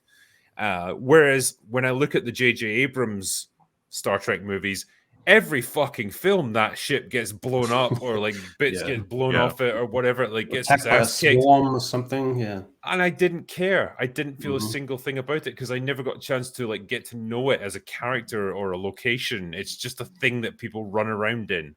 I never got the impression that anyone really cares about it. And so I don't, as the audience, that's the difference. Like everything is surface level. It's surface flashiness that means nothing. It I think what looks helps is superficially good, but that's all it is. the people who destroyed it were its custodians, like the ones that were So taken poignant. care of and took care of it. While in the other movies, there's not really a connection there, right? Like you're almost more appreciated, just like, oh look, Carl Urban, one of my favorite actors, playing Bones, an awesome character. That's fun, and that's about as far as it goes. You don't really get like oh, I love what they did with the character and all the journeys they go through and how they relationships change based on the. I'll never forget, even as someone who knew nothing about Star Trek, I was watching the trailer for Into Darkness, and I was like, why are they making such a big deal of a guy called Khan? I don't understand. Yeah. Like, and that's the thing, because they're fucking it up already, because you know exactly what they're doing. It's not actually telling their own story. It's, you like Wrath of Khan, didn't you? Go on now. You like Wrath of, yeah, come on. We're doing that. So, yeah. Don't you like us for doing that? Like, no. Well, you know, compare that bit. Like, I mean, again, we watched it together, where Spock has to sacrifice his life to save the Enterprise in Wrath of Khan, and he gets irradiated, and he's dying, and he says goodbye to Kirk, and he passes away, and you can see how devastating it is for Kirk. It's a very emotional moment in the movie. It's the dramatic high point. Very well done. You see the same thing mirrored in Into Darkness, where Kirk has to fix the warp core by fucking kicking it, because that's how you fix complex like quantum mechanics stuff like this. Gets irradiated, dies, and then they just shove some triple blood into him, and then he's fine. Like literally 2 minutes later, he's alive again. Yeah, I don't know how you can hold your head up high and say, I wrote that. It's Don't forget the unbelievable. incredible action scene between Benedict Cumberbatch and Spock on the where he's yelling and punching him. So I'm just like, what the fuck? Ridiculous. Fuck off. I mean, Fuck these the movies. Enterprise in Star Trek 3, it literally had scars, like as a character, you know. So Yeah. oh well. And it was old and stuff. It had been through the wars, and you felt bad for it. Like, you know, it gave everything it had, and it just wasn't quite enough in the end. And that's pretty cool. You know, Question I've always thought to ask, but never have asked up until this point, because I want to hear what Drinker and Gary and the other guests would have to say. Wrath of Khan or Empire Strikes Back? Oh, jeez. Wrath of Khan for me. Man, that's hitting bedrock. Jeez. I'm going to say Wrath of Khan for me, just because it probably had more impact on me in my formative years. I would have the Empire did. reverse answer for the same reason, because I think Yeah. they're both excellent films. Yeah, and I can't dispute that response either. Yeah, I saw Wrath of Khan as a kid, and I kind of remember it, and I kind of don't remember. I still have to watch it again. It's going to come down to, like, are you a Star Trek guy or a Star Wars guy? I'm more of a Star Wars guy. Yeah. So, and that's totally understandable. Honestly, it'd be easier for me to pick out a favorite kid, but which I can do, by the way. Hear that, boys? No, there's always a favorite one. There's always always on the day. No, dude.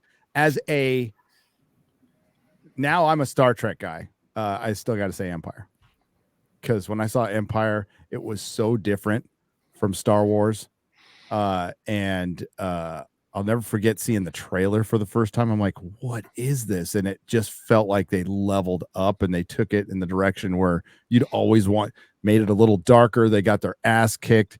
If you ever see the first trailer blew me away, where like R2 gets, you see Luke running around Cloud City, and R2's following him, and he gets shut behind the door. And it's just, as a kid, you're seeing that, like, what is going on? They're losing.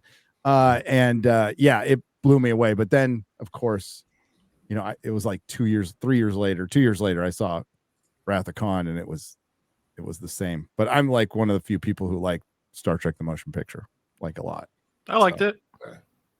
Yeah, it's a very Star Trek movie. I feel more positive about it. Empire was first, yeah. I guess. That's the best way to do it. Empire was first. When I got MauLer to watch Wrath of Khan, he's like, I should probably watch the motion picture first, just to get a little bit of like background. And I was, you were like, nah, don't need to. You don't watch it, or like I was kind of apologizing for it in advance, like I'm sorry this movie got made and it's gonna like eat up 3 hours of your time or whatever. But like, yeah, you quite got into it, so that's. I just appreciate it for what it's trying to be, which is like classic sci-fi. It really came across to me as like, we have a hypothetical to explore, and this is going to be our. Motion picture to explore that. And I was like, I appreciate that. Not the speed of my generation, but I still thought, that was neat. Wrath of Khan, on the other hand, I was like, oh, like this is different. Also a level up.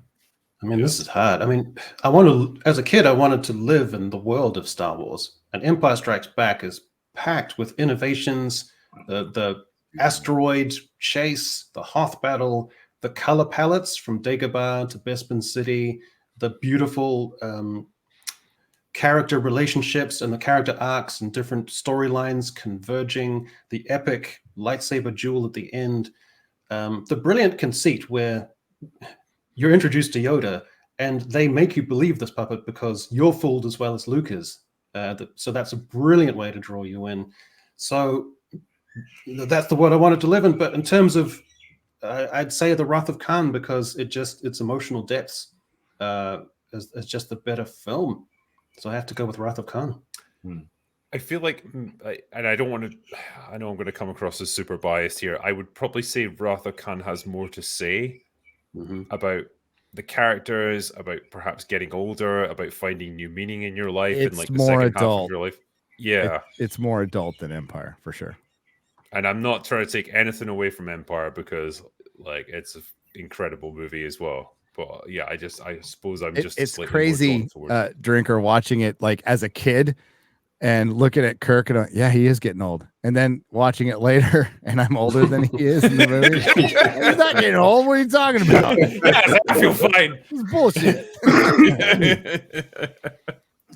Yeah, but as a kid, like being over 30 seems like impossibly old. Like, oh man, does your back hurt at that age? I just wanted to throw out an obligatory. Empire is about a hell of a lot, especially considering all of the Dagobah scenes. Just saying, just putting it out there, okay? No, I agree. I'm not taking that away from it for sure. What I like about Wrath of Khan too is, like in a modern Star Trek film, you'll have a spaceship fight where they're zooming around and there's 20 ships. They're all blasting each other with lasers, and it doesn't mean anything visually. But I like situations in space battles where people are compromised, where the situation is muddied, where you've got raw recruits, where you've got a hijacked ship, where the stakes are just figuring themselves out as you're going. When it's slow, and I like those situations better because people have to think, they have to work through situations, they have to bluff. So that's way cooler. Did you like the space chase in TLJ? Because that was super slow. No, fuck off. I have to. I have to ask the question though. Like, it feels like a bit of an elephant in the room. It's like because of big emotional moments. Like, I mean, Empire's got one of the most famous, if not the most famous, movie moment of all time. Yeah. You know, like I feel like I don't even need to say it, but the emotional moment of "I am your father," like it's basically burned into my skull. Like it's, it's pretty. Yeah. Okay, I'm just curious, how does that? Because not to deny, Wrath of Khan has some of the most famous movie moments as well. I'm just saying.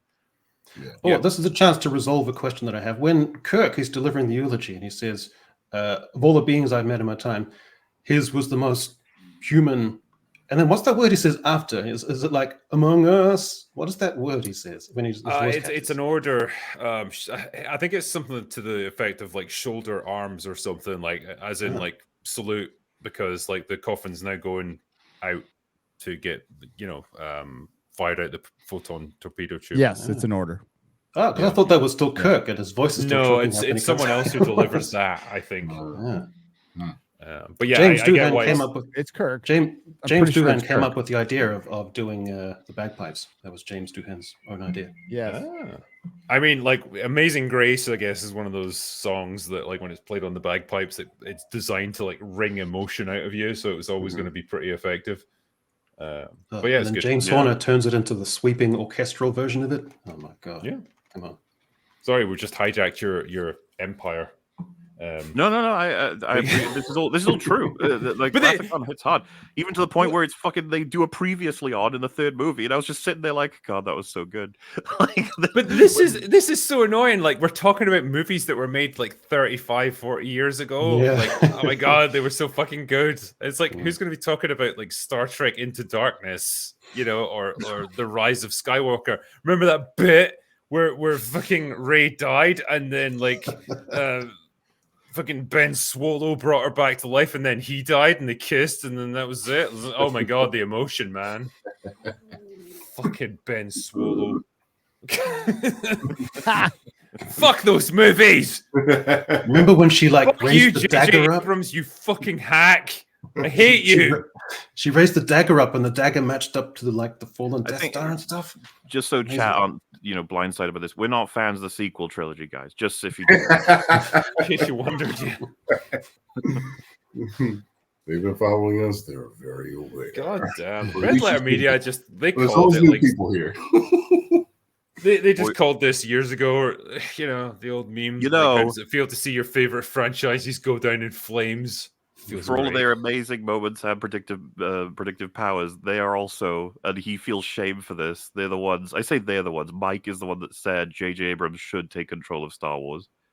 Yes, I remember their review of TFA. Where it's not TFA, it's The Rise of Skywalker, where he says, "I'd like to address something. It's not my fault." Because it's just fully recognized that the worst thing that happened to Star Wars and Trek probably is J.J. Abrams. He destroyed everything. Well, we've gone from Yoda to Rachel Zegler as Shara Bay. So that's how far we've fallen. What Star Wars is saved again. Mm-hmm. Yeah, fucking Mando. Well, I mean, movie. It's gonna be so shit. You know what's sad? It just dawned on me. It just feels, and we're forced to do it, but it just feels like we're forced to relive these great moments and great movies. I feel like an old man going to an oldies dance. This is what it feels like to me for some reason, because it's like it feels like it's not our time anymore, but for the wrong reasons. Not because things are progressing. No, it's because just agendas are being pushed, and that's why everything's being destroyed and moved into a different direction. Not just all about organic. In some ways, these are my favorite parts of the stream. We just randomly start talking about the things we like in good movies. It's like, I mean, look how passionate we got talking about like The Wrath of Khan and Empire. Oh, there's nothing wrong with it. But I guess. But what I'm saying is, like, you're right in that maybe this isn't our time anymore, and we can at least sit back and say, well, you know what, our time was fucking better. Than what we got now. Right, and so what if we got to experience that, then I'm okay, because we got the better one. We got the better end of this deal. We're the first generation to be actually right about that. It'd be one objectively thing. better. It'd be one thing if we were saying that, you know, our generation was there and we had some cool stuff. But I don't understand why this new generation is pumped up and absolutely loving this new thing, but the new generation isn't pumped up and loving anything. No, they're not. Right, Yeah. right. So If Gotta we grew dumb up it on Noel down. Coward if we grew up on Noel Coward and Cole Do you Porter, know- and the young generation is loving the Beatles, that would be one thing. But you know, we had the Beatles, and now they've got Backstreet Boys or whatever. Yeah, well, inevitably everything rises and falls, and maybe like civilization in terms of our culture and like the entertainment that we produce, maybe it just peaked, and it's the time of decline now. Yeah, it's. I mean, if you look back on it, and historians will do that long after I'm dead, but it was the 20th century model, like scripted entertainment. Going to a theater might have just been a holdover 20th century model that's had its time. It's kind of sad. yeah, Doesn't mean it's going to go away forever. Doesn't mean there won't be some mom and pop theater showing movies, but like megaplexes, man, if they survive this year, then we might have a chance. But this year's looking grim, bad. Like we've got nothing of any significance coming out as far as a tent pole, which drives the market till March 1st. Gary, you're not excited for Ghostbusters Frozen Empire? I think you're 50-50 on that, Gary. I'm 50-50 on it. I want to be hopeful because I love the Ghostbusters. I know I'm going to probably have my heart shattered though. What's The left more of it? I mean, it's there's Dune 2. Ghostbusters Afterlife had a weird effect on me where I watched it first time and I was like, oh, this is good. I It's like fine. this. And the more I think about it, the more I'm like, you're Did you cheap as settle? fuck. I You- never you went back just- and watched it again. I was like, You- it's you probably fine, and I shouldn't. never watched it again. It's like all the things that people remember about you are the cheapest, most manipulative, like contrived nonsense. You just got the original actors back there in the most ridiculous way with no explanation, no setup, because it would be a good moment. You could have just put in a little bit more work and made that function in the story, but you didn't bother with doing that. And it's just a cheap, hollow shell of a film with some I stuff don't we like- recognize. I don't like films where you have to do the heavy lifting, where you kind of have to will yourself to enjoy the show or the film more than you actually are. Disney That's Star what I get Wars. with a film like that. Yeah. I feel we've had this a couple of times. It's if something like that were coming out after the classic, we'd all hate it, kind of. But if it comes out Yeah. after something that's terrible, we're like, Mhm. well, Eh. you know, like This Terminator may 3. be If Terminator 3 came out after Dark Fate and Genesis, we'd be like, Terminator 3 is okay. It's all right. Yeah, you it's know? great. All yeah. right. Yeah. Because everyone shits on Ghostbusters too, and I'm like, fucking hell, that's a masterpiece compared to what we've had Yeah. since then. Like, I would take that 100 times over than watch 2016 version again. I'm glad you gave props to Predator 2 as well. Love that film. Oh man, yeah, I like Wow, that's Predator my that's 2. my It's most good. underrated sequel ever. I love that Yeah, I movie. like that more than the first one. People disagree, but I don't know about that, but Yeah, I know, it's I not know. good, I but- love I'll be honest with you, I do. every time Predator 2 is brought up, people are nice about it. Who's the people who don't like it? at the time, people like wanted Arnold, so there was a lot yeah, of criticism at makes the sense. time. That's the reason why. Yeah. I think Thing it's one of too those ones is- that it's grown slowly over the years in appreciation. You know, particularly Yes. as we've had more and more shit Predator movies. And I'll just say this: it's better than Prey. I like Yeah. that way better than Prey. Well, In Predator 2, is there a Prey's film movie- with a sweatier protagonist than in There's a lot of Prey is, sweat. He's going on. sweating. There's a lot of Prey is sweat my in that equivalent movie. of Ghostbusters Afterlife, I imagine, where I was like, finally, the Predator's not an autism hunting retard. And then I was like, well, he's still kind of retarded. And then you go Yeah. through the film, you're like, oh, it's not. It was just better. It's better than the Predator, but it's still kind of. It's better at hiding its retardation. Predator. I think- Oh God, it was What, horrible. Prey? The Predator was. Prey Yeah. sucked. I don't No, like no, that. yeah, but Prey is way better than the Predator. The Predator Yes. tried to rewrite the history of the entire Oh, God, fucking lore yes. of the Predator. Yeah. That was yeah. It's, Yeah, it's that's fascinating what seeing seeing Gary Busey not a weird, kooky, eccentric, buck-toothed, bizarre shell of himself. So he's quite good in that. In Predator. Have you ever seen the behind the scenes like clip of him and he's talking about how he wants Oh to? yeah, Because he's like well into he's it. almost in character. He's like, we want to capture Yeah. the Predator and sit down with it and like find out all about his technology and stuff. And I thought, fuck me, I would want Predator 3 where it's just Gary Busey and a Predator sitting in a room talking to each other. his performance was so good because perhaps the director just told him, actually, we're making a documentary, Gary. And so there's Yeah, alien. you've got to capture this alien, Gary. Go for it. Yeah, he was good in that. I liked him. Yeah, it was. Yeah, it was a fun movie. I would definitely he had to finale deliver the went line. A fucking alien. Like he delivered that.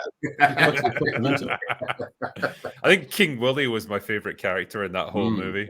You can't see the eyes of the demon until him come calling. Yeah. So that film had 100 brilliant ideas, and it didn't quite shuffle all together properly, but all those ideas were great. Yeah. I love the first half. Second half is a bit mixed. There's some goofy shit, like when the Predator said shit happens. I was like, I agree. As a But, kid, like, I was like, how did he know to say that? We heard that. well, you recorded it right from someone else or heard it. yeah, That's the thing. Yeah. I love him repeating back shit. One of my favorite ones of all fucking time in like all movies of that sort of thing happening is the Over Here from Mac. Repeating that after he knows he's dead. It's like, oh, that's so fucking creepy. No, the part I'm thinking about is when Want some candy? Yeah, on the subway train. Like, that was fucking terrifying as a kid. Like, that's like still creepy. That's what I mean, man. Like, Predator had huge potential. But another problem Predator has is the same problem kind of that they have with like West and Godzilla and the fucking T-Rexes and Jurassic Park. It's like, we really want to make him kind of heroic because he's cool. It's like, he's also supposed to be fucking terrifying. Supposed to like annihilate the people that we like as well because it's a Predator. Yeah, that's the only thing Priest got right, is that he was still built up as like a dangerous and frightening antagonist who's just out to kill you. We'll stand by when he had the bear trap, I think, on his arm, where he like smashed it open, flipped it up, and threw it on the head of someone. I was like, that was fucking cool. As well as when he ripped the bear apart with his claws. I was like, yeah, that's also really cool. Yeah, it wasn't bad. But, well, tell you what, why don't we do a few super chats? Because there's more than a few waiting there. And you know what? This time, as opposed to previous open bars, I'll actually catch the ones that came from members as well. So there you go. So the first one is from JS Pena, who says, while Godzilla -1 deserves the love, another film that deserves attention is Shin Ultraman. It has themes of hope, heroism, and lots of monster battles. Well, there you go. Nice. Thank you, man. JS Pena also says, also, please bring back Comics Division. Yeah, we had him on just recently, did we not? I thought. Did we? I don't know. Was I on that episode? Is that the one I missed? No. Well, I'm sure we've had Comics Division on.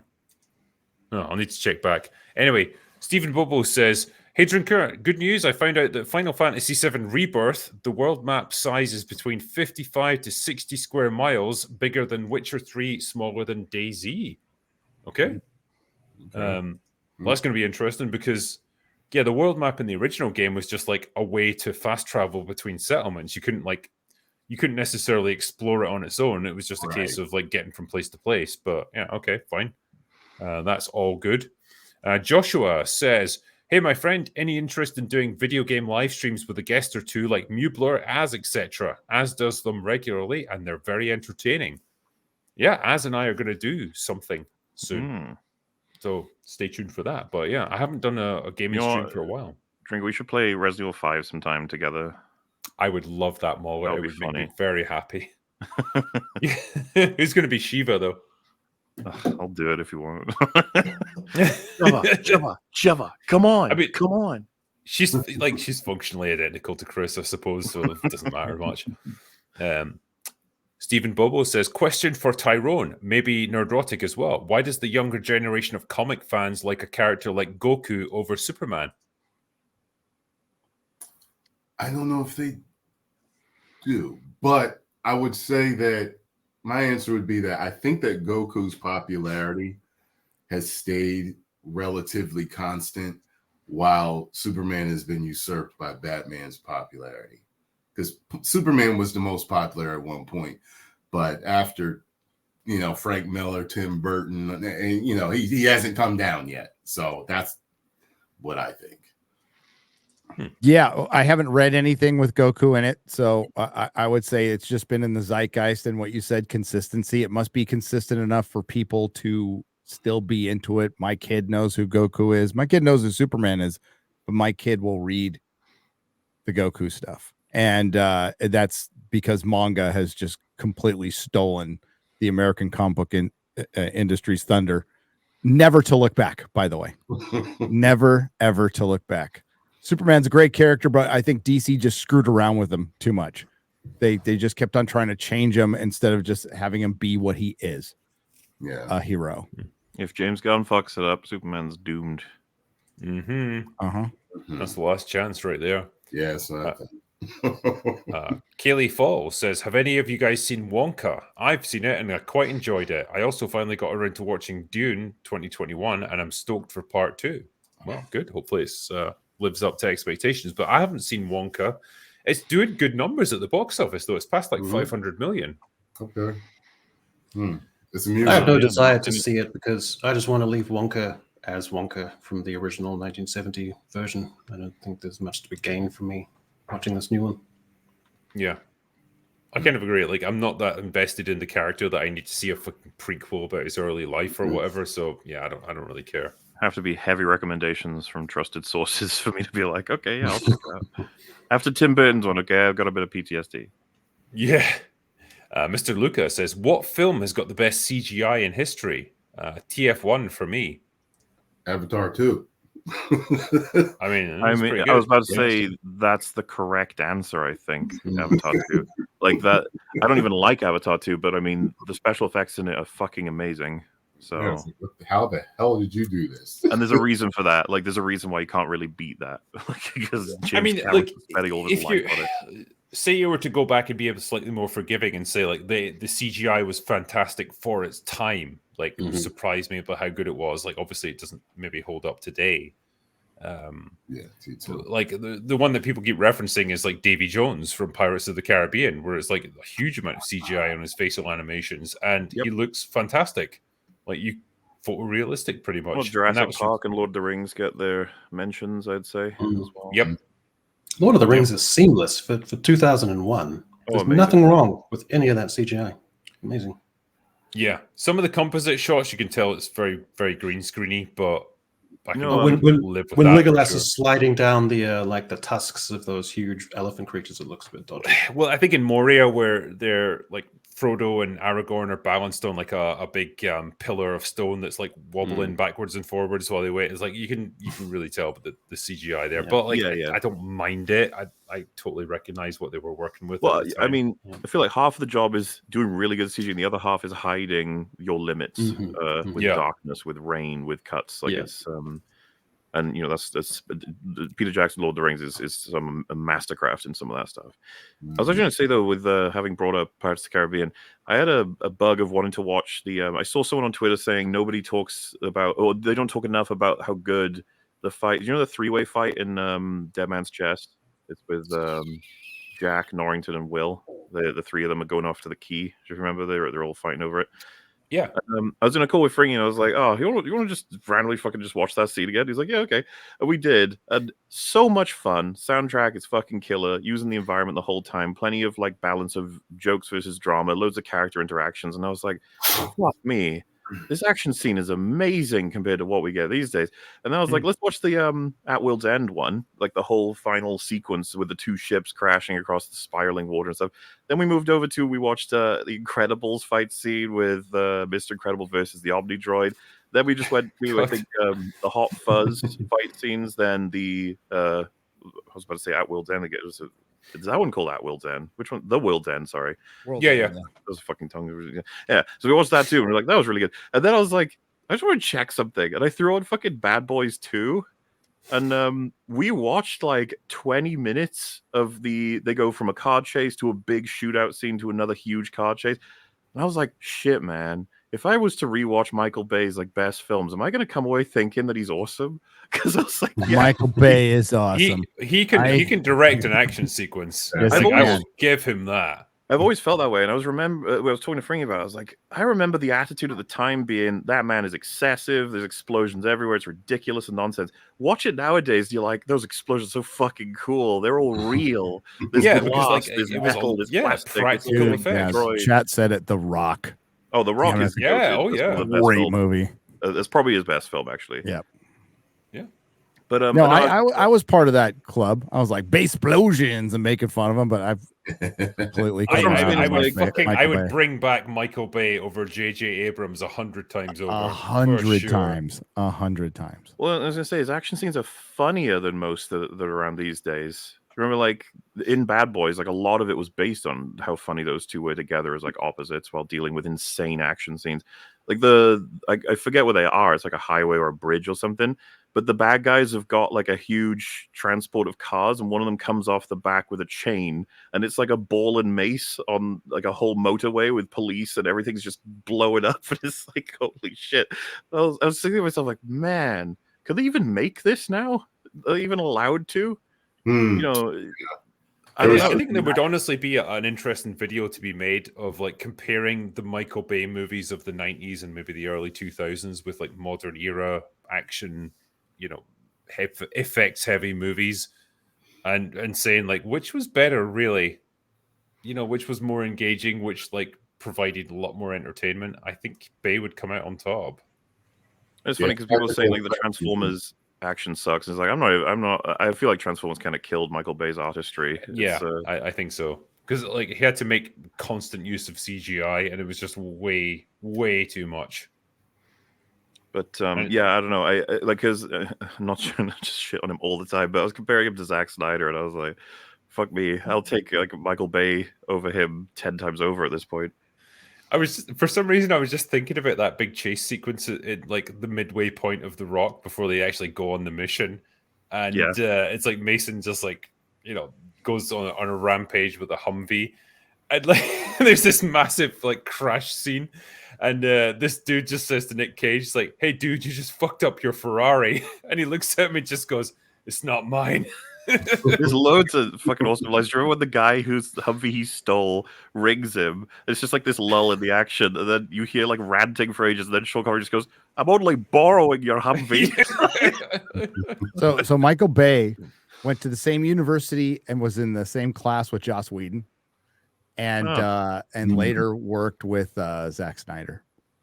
Okay, I had heard that him and Zack went to they were I think they were at the same company together. Oh, it's like a fucking Scottish village. Everyone's like incestuously fucking each other. Like everyone knows each other.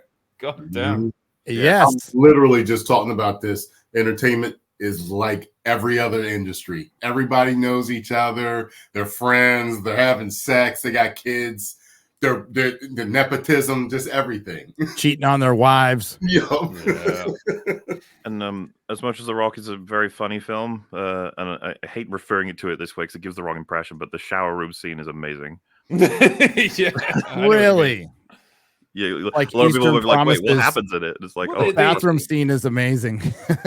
Because That's my wife says. I think this is something again that modern movies lack, because there's a kind of earnestness to the tragedy of that scene where all the SEAL team gets wiped out and stuff, like, and there's the somber music playing, there's a lot of slow motion stuff going on, and you're meant to feel the sadness of it, like all these guys just getting killed because they were in the wrong place at the wrong time. And I feel like a modern movie just wouldn't do that. It wouldn't go for that earnest, like, oh, the tragedy of soldiers dying in combat kind of not like approach. It would be some weird like bit of meta humor that would undercut it. And I just think, God damn, that's the difference right there. That's what we miss. Chat was asking what happened to Bruckheimer. He produced Top Gun Maverick.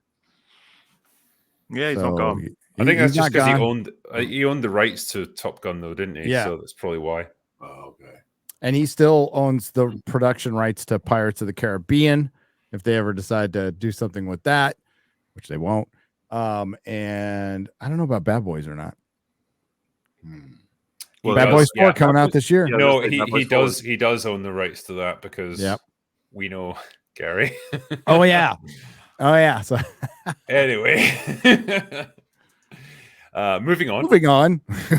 David Jones says, an EFAP for the Killer next. Make it so, Long Welsh. Would you do an EFAP on the Killer? I don't know if that suits an EFAP movies type situation, unless they mean just like a sort of breakdown session. Someone else says in a super chat we've covered before, and I'm not sure what I want to do with the killer exactly. I'm tempted to make a video on it, honestly, because I feel like honestly, I feel like it could do with a bit of defending, and like, yeah, I'm not the man for the job, so maybe you could do it. I'll think. Yeah, about you it. could do it. I listened already to people in Smiths chat for a like the month. killer sucks. It was amazing. It's my movie of. I liked it. I adore it. I'm not at amazing, but I liked it. Which is I listened to the Smiths for a month after that. Yeah. Love the Smiths. So. Spaceman says, "Hey Drinker and my fellow Welshman MauLer, would you make a Mr. Bates versus the Post Office video? It would be great TV, and it was going to get more eyes on that totally fucked up situation." Yeah, I would happily cover that. Actually, the Americans on the chat are probably wondering what the hell that is.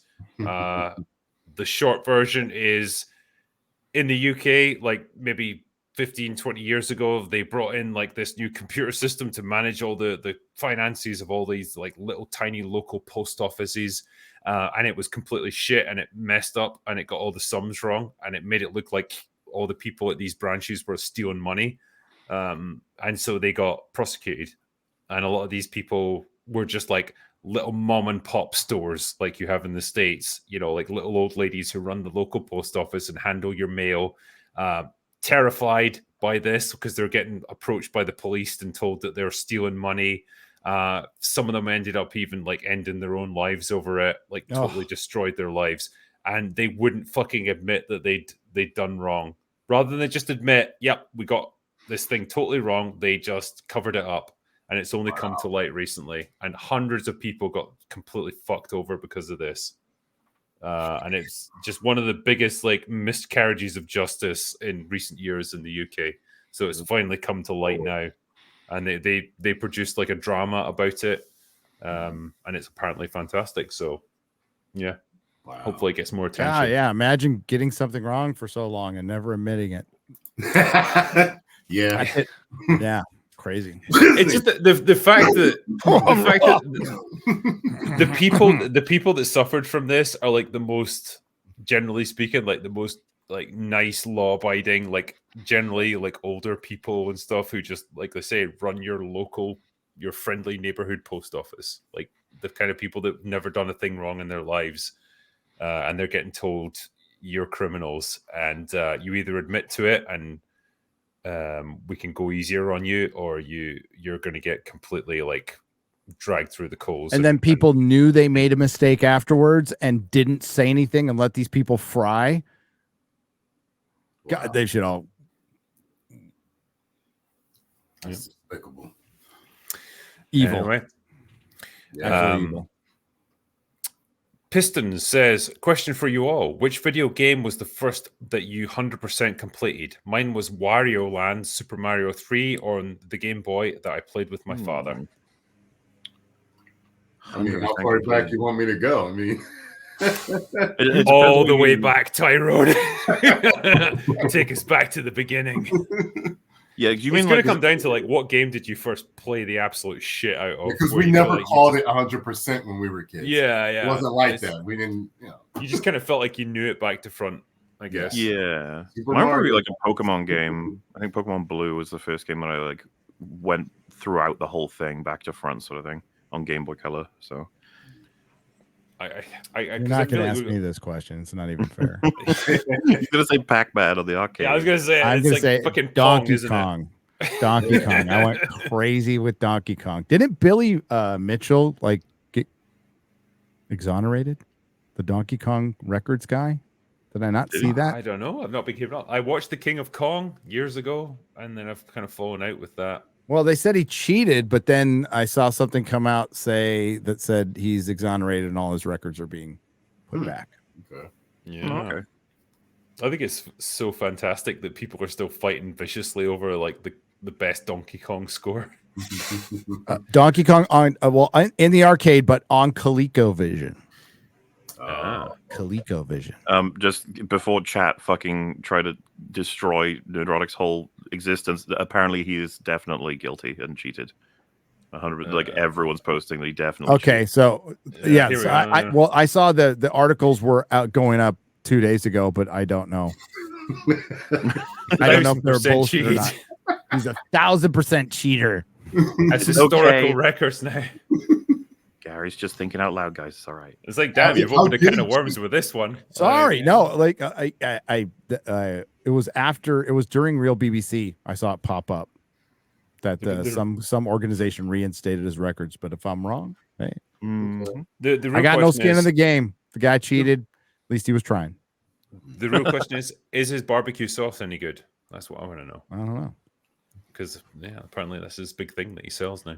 But yeah, like first game that I probably like played inside and out, it was either Super Mario World or Resident Evil. Because Super Mario World, I did every level, got all the like the warp zones and stuff, the fucking not Rainbow Road, whatever that secret area is that you have to get by unlocking like the second exit on like all like a dozen different levels.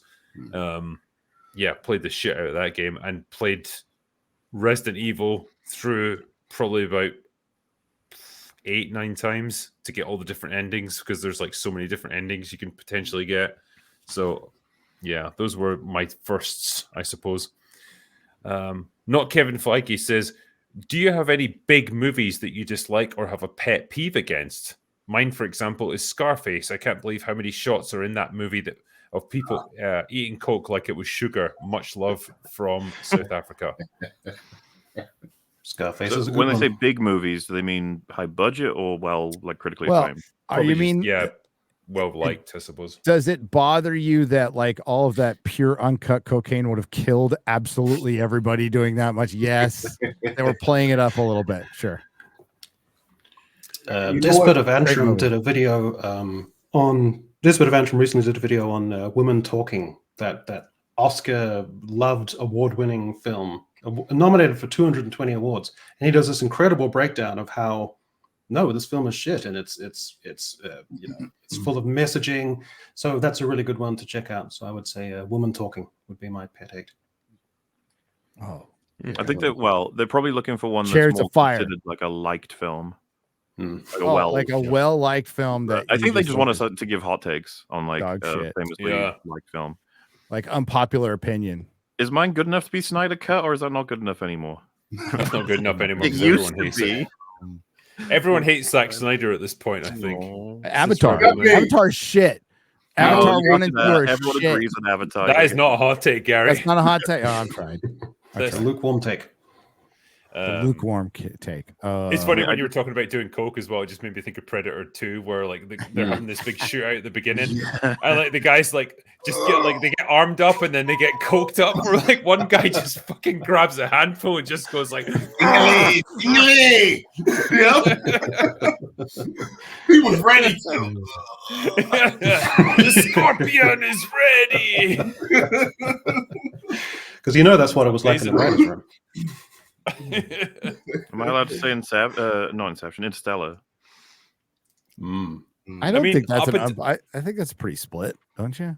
Yeah, but I Up until- hate it. Oh, okay. Like if you were to remove like the last 15 minutes of it, would you hate it? Yes, Like, I hate say, the whole film. say I had a better ending. Would you? There's still hate like it? there's only one scene I really like in it, and it's, you know exactly which one it is Yes. because So everyone. the loves rest that of it, you scene. hate it. Yeah, I despise that piece of shit. Interesting. Because for me, like the entire movie was tainted by the ending. Like if that was a better If- ending, I think I would have been okay with it. I rewatch it every like 2 years with different people, and I just run through a whole bunch of questions. I should do it with you sometime, Drinker, and I wonder if I can make you hate it as well. You probably could, yeah. I could What, be convinced to Interstellar? hate almost anything. Yeah, there's so many little things that connect everything in the film that you just like, why the fuck would that have happened? And then you'll be like, oh shit, yeah, that's insane nonsense. There's just so much of it, but I don't want to. But that film was redeemed by having great scenes in it. Like that scene when the planet with the gigantic waves. I mean, that alone was good. pretty Fucking amazing god, I stuff. hate everything about that whole sequence except the special effects. Oh, my you've God. unleashed the beast. I have a serious passion for people are like, what do you make your videos? Like, I don't know. I'm conserving energy. I'm gonna blast it out of the fucking stratosphere one day. Gary doesn't like Super 8, and MauLer didn't like that scene from Interstellar. What's going on here? I know we've got dissent amongst the ranks. Stupid fucking fifth dimensional bookcase. Well, I'm with you on that. Yeah. Fucking tapping it. Stupid Morse hack code. Spielberg Yeah. rip off. Yeah. I'll move on. Aim M8566 says, "Hey Drinker, I know you're going to read.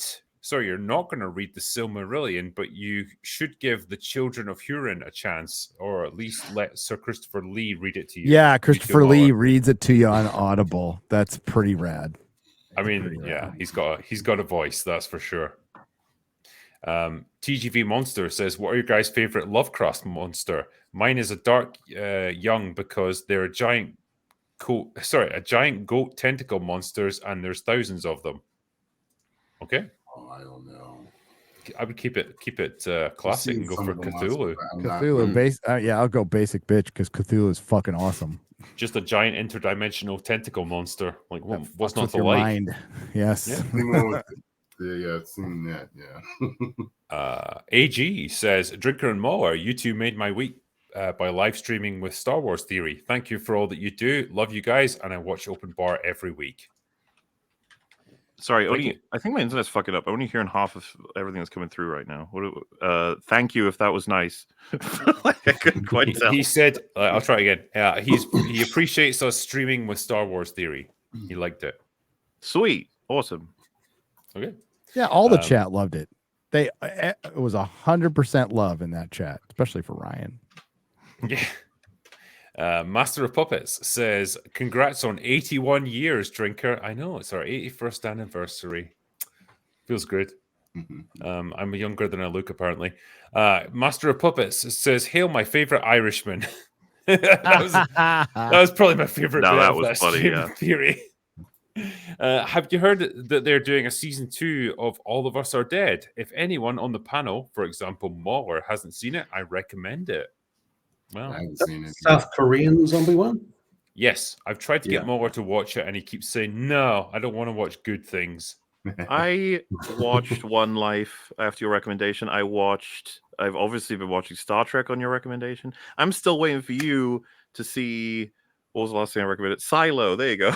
Go watch. I will the watch first that. episode Yeah, of I'm fully on board with watching that. First episode is good. I can say that. Here we go. Like, what was it? Here? Oh, actually, let's chat. How do you feel about Silo? Let me know. I'm curious. No spoilers, obviously. I bet a lot of people haven't seen it, unfortunately. Well, from those who have seen it, just what do they think? Because I thought the whole season was good. There was a chat. There was a comment there. It's like, MauLer hates Koreans. Okay. Mubler.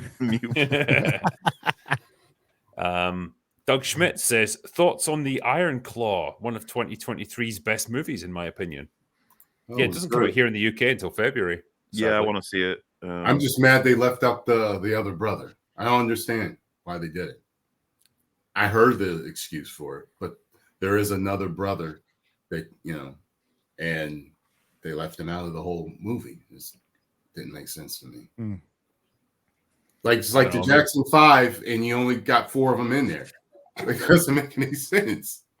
But, I think sometimes they try to streamline it a little bit, like not having too many characters. They said, maybe like kind of like the reasoning around that particular one was similar to another brother's, so they just combined. I was just like that.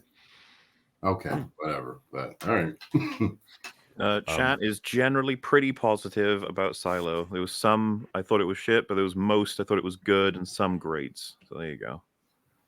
Some said boring. Some did. What was this one? It was all murder, no suicide, gay wrestling cabal. Is that Silo? Wow. Silo must pick up. Yeah. That show gets crazy, man.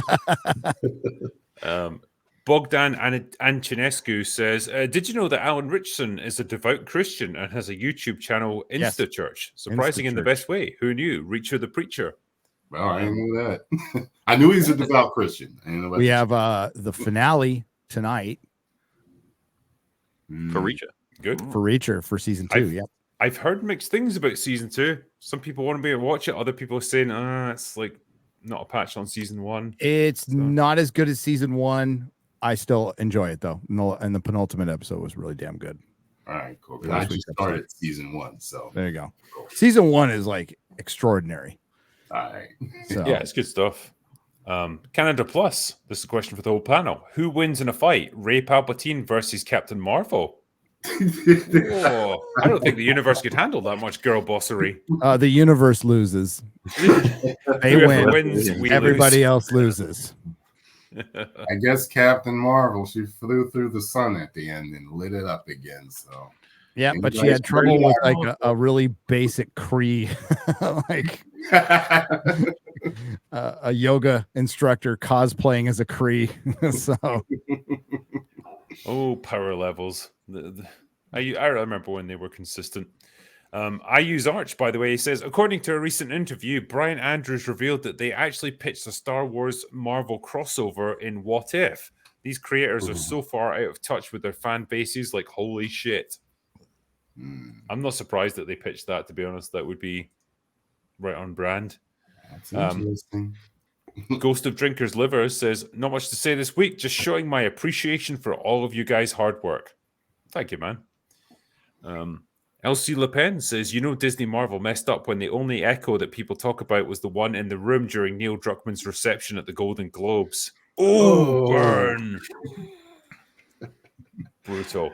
Possibly true, though. J.K. Fozel says, has anyone in the panel been watching Monarch Legacy of Monsters? It's like Nope. She-Hulk, Rings of Power type bad. I haven't heard much talk about it other than people praising it, which absolutely blows my mind. Also, Ellie is gay, by the way. Thank you. I'm glad someone finally told me. what? Yo, but yeah, I stopped watching it. I'm gonna watch True Detective season 4, episode 1. Oh, Isn't that meant to My be wife- woke as I fuck as heard well? it's horrible, but the missus wants to see it, and I'm all. I heard it. It's woke. She's all. Let's find out, Ma. Okay. Monarch Legacy of Monsters, though, like, is it good? Is it bad? It's got Kurt Russell in it, hasn't it? Chris Gore said it's pretty bad. Just a big monster in every episode, so they make sure they feed you that. But I noticed when things started to go south, and you know what I mean by that. And I was just like, you know what? I'm not. It's so irritating to have it dropped on you like that. Like a lot of things, it going in what it's going to be. Wasting Kurt Russell should be a crime. Yes. Should be a It crime. should be a war crime. Kurt's okay in it. I just, I checked out. I'm done. So, yeah. Lucifer says Zegler has been cast as Darth Blinks with forced sodomy. Yeah, sure, okay. Checks out. Rosie McRose says the other week I suggested an EFAP on Linkara. Afterwards, I checked out one of his newest videos out of morbid curiosity. He now thinks it's wrong for white people to even say the word Wendigo, not even his worst take. What? Why can't Why? you say it? Because that's like that like monster thing that Native Americans believe in, isn't it? It's like it's what you become when you resort to cannibalism when you're lost in the woods and shit, right? Isn't that part of it? Oh yeah. Well, I've never turned into a Wendigo MauLer, so I know it's definitely not true. Just like Don't let Scottish people. Yeah, don't let him watch my Echo video. That's ridiculous. That means that everybody from a different ethnicity and culture can't say what the words of the other person's fantasy and fiction. Doesn't make any sense. It's like, an American could probably say water horse and it's okay, like comes from Scotland, but I'm not gonna want to like kill anyone because of it. It's fine. It's a water horse. Yeah. It's a weird Scottish spirit animal thing. Like, yeah. Drags you down into the nearest loch and then like drowns you to death. So all right, I thought it was another it's lovely. Horse or something. Okay. Rosie McRose says, favorite Neil Gaiman book or show or movie? That whole universe is passing me by. Books of Magic. I don't know who it is. Okay. It's a 4-issue miniseries with Tim Hunter, who looks a lot like Harry Potter before Harry Potter came out. I'll do a couple more. I'm trying to think of movies from him. Because he did Good Omens, right? Although that would count. Good Omens was him and Terry Pratchett based on a book. Yeah. American Gods. He did Stardust. Stardust, Weird. Sandman. I've got this obviously on weird Netflix. soft spot for Stardust. Actually, I feel like I kind of kind of weirdly like. Yeah, it. I like Stardust. Hmm. Hated Sandman. Freaking hated it. Another thing that Charles Dance got wasted in. Yeah. It's the story of his career, really, isn't it? The show on Netflix, by the way, just to be Yeah. Yeah. People told me, there was like, there's no way, bro. I watched the first episode. There was like, if you, they're like, Tyrone, do not continue because you're not going to be able to do it. Unless they told me what was in it, I was like, nope. I didn't know that Coraline was based on his book. Mhm. That's cool. Coraline's awesome. All right. That counts, I think. There you go. I'll do a couple more and then finish up. Let's see. The next one is RRTNZ says, Hail Drinker and Panel. Nice work on the top 5 underrated sequels video. Thank you. Also, when Chuck Norris dices onions, the onions are the ones that cry. Cheers. Nice. Michael Whitehead says, Dune Part 2. I pray for its success and that it lives up to the hype of Part 1 of the franchise, not affected by wokeness. Hope that it stays that way. There's source material to cover and expand for further movies. There's a lot of source material, yeah. I hope they do it justice. I enjoyed Part 1. And Timmy04 says, I just finished Dexter Season 1 and quite enjoyed it. Have you guys seen the show and what did you think? Saw the first few episodes. I thought it was good. Another thing that passed me by. I like Dexter. Yeah, never got time to watch Never really Dexter, saw it, yeah. unfortunately. Wonky ending. Oh, I've heard. Didn't it have two wonky endings? Like when it came back? Yeah, it they also did had a two- do-over. They did a Yeah. do-over, didn't they? They did a do-over, and it was God, can you imagine hours.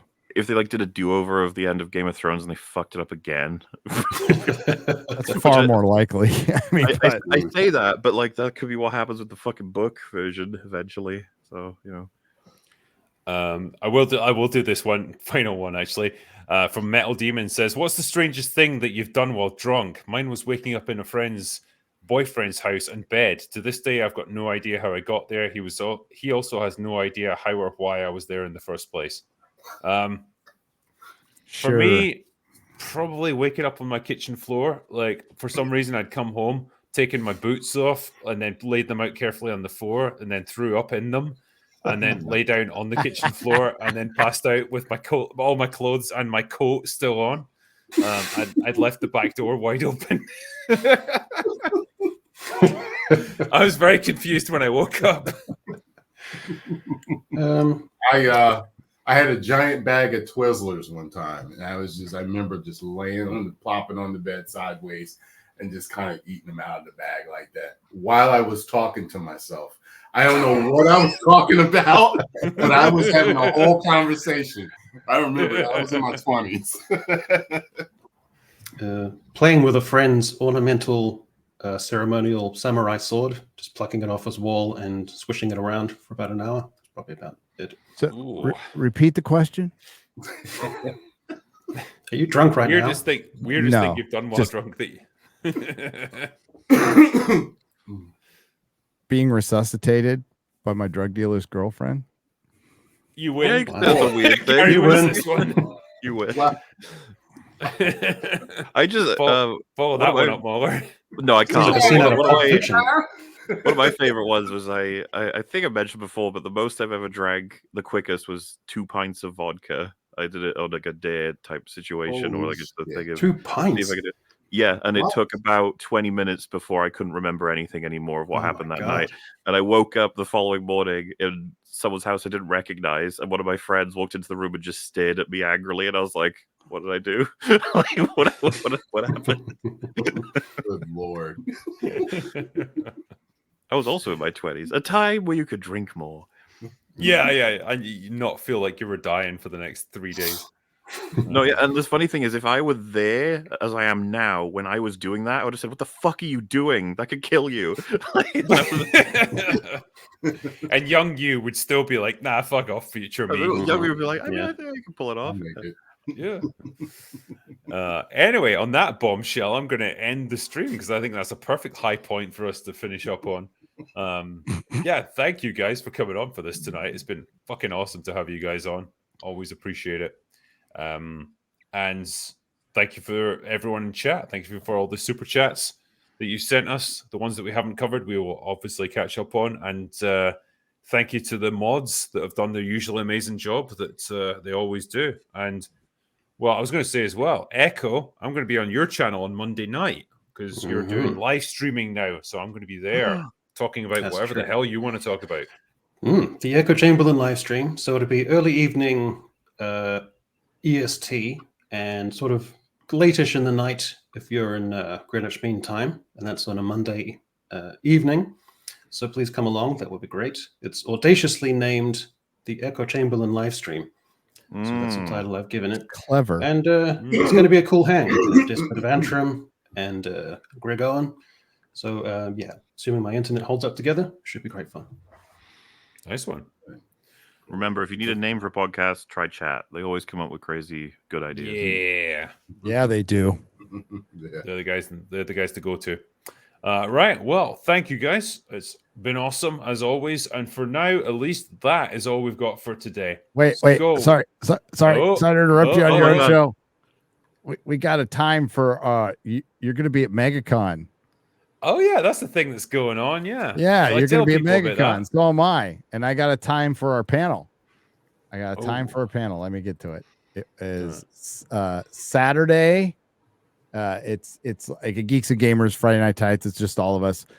Saturday, 1:15 p.m. to 2 p.m. in room W311, Theater 3 at MegaCon. That's when our panel is. Am I at that panel? Yeah. Yeah, you Okay, are. cool. And so am I. There I'm you literally just finding this information out go. now. You're finding it out now. It's news to everybody. It was Okay. news to me and news to everybody now. So if you're at MegaCon in Florida, in Orlando, first weekend of February, we'll be there. Yeah, looking forward to that. I've not done a con for a few months, so looking forward to being at MegaCon. So yeah, catch me there, and I will be there signing stuff and saying hello to people. Anyway, for now at least, that is all we've got for today. So go away now. Bye. Bye.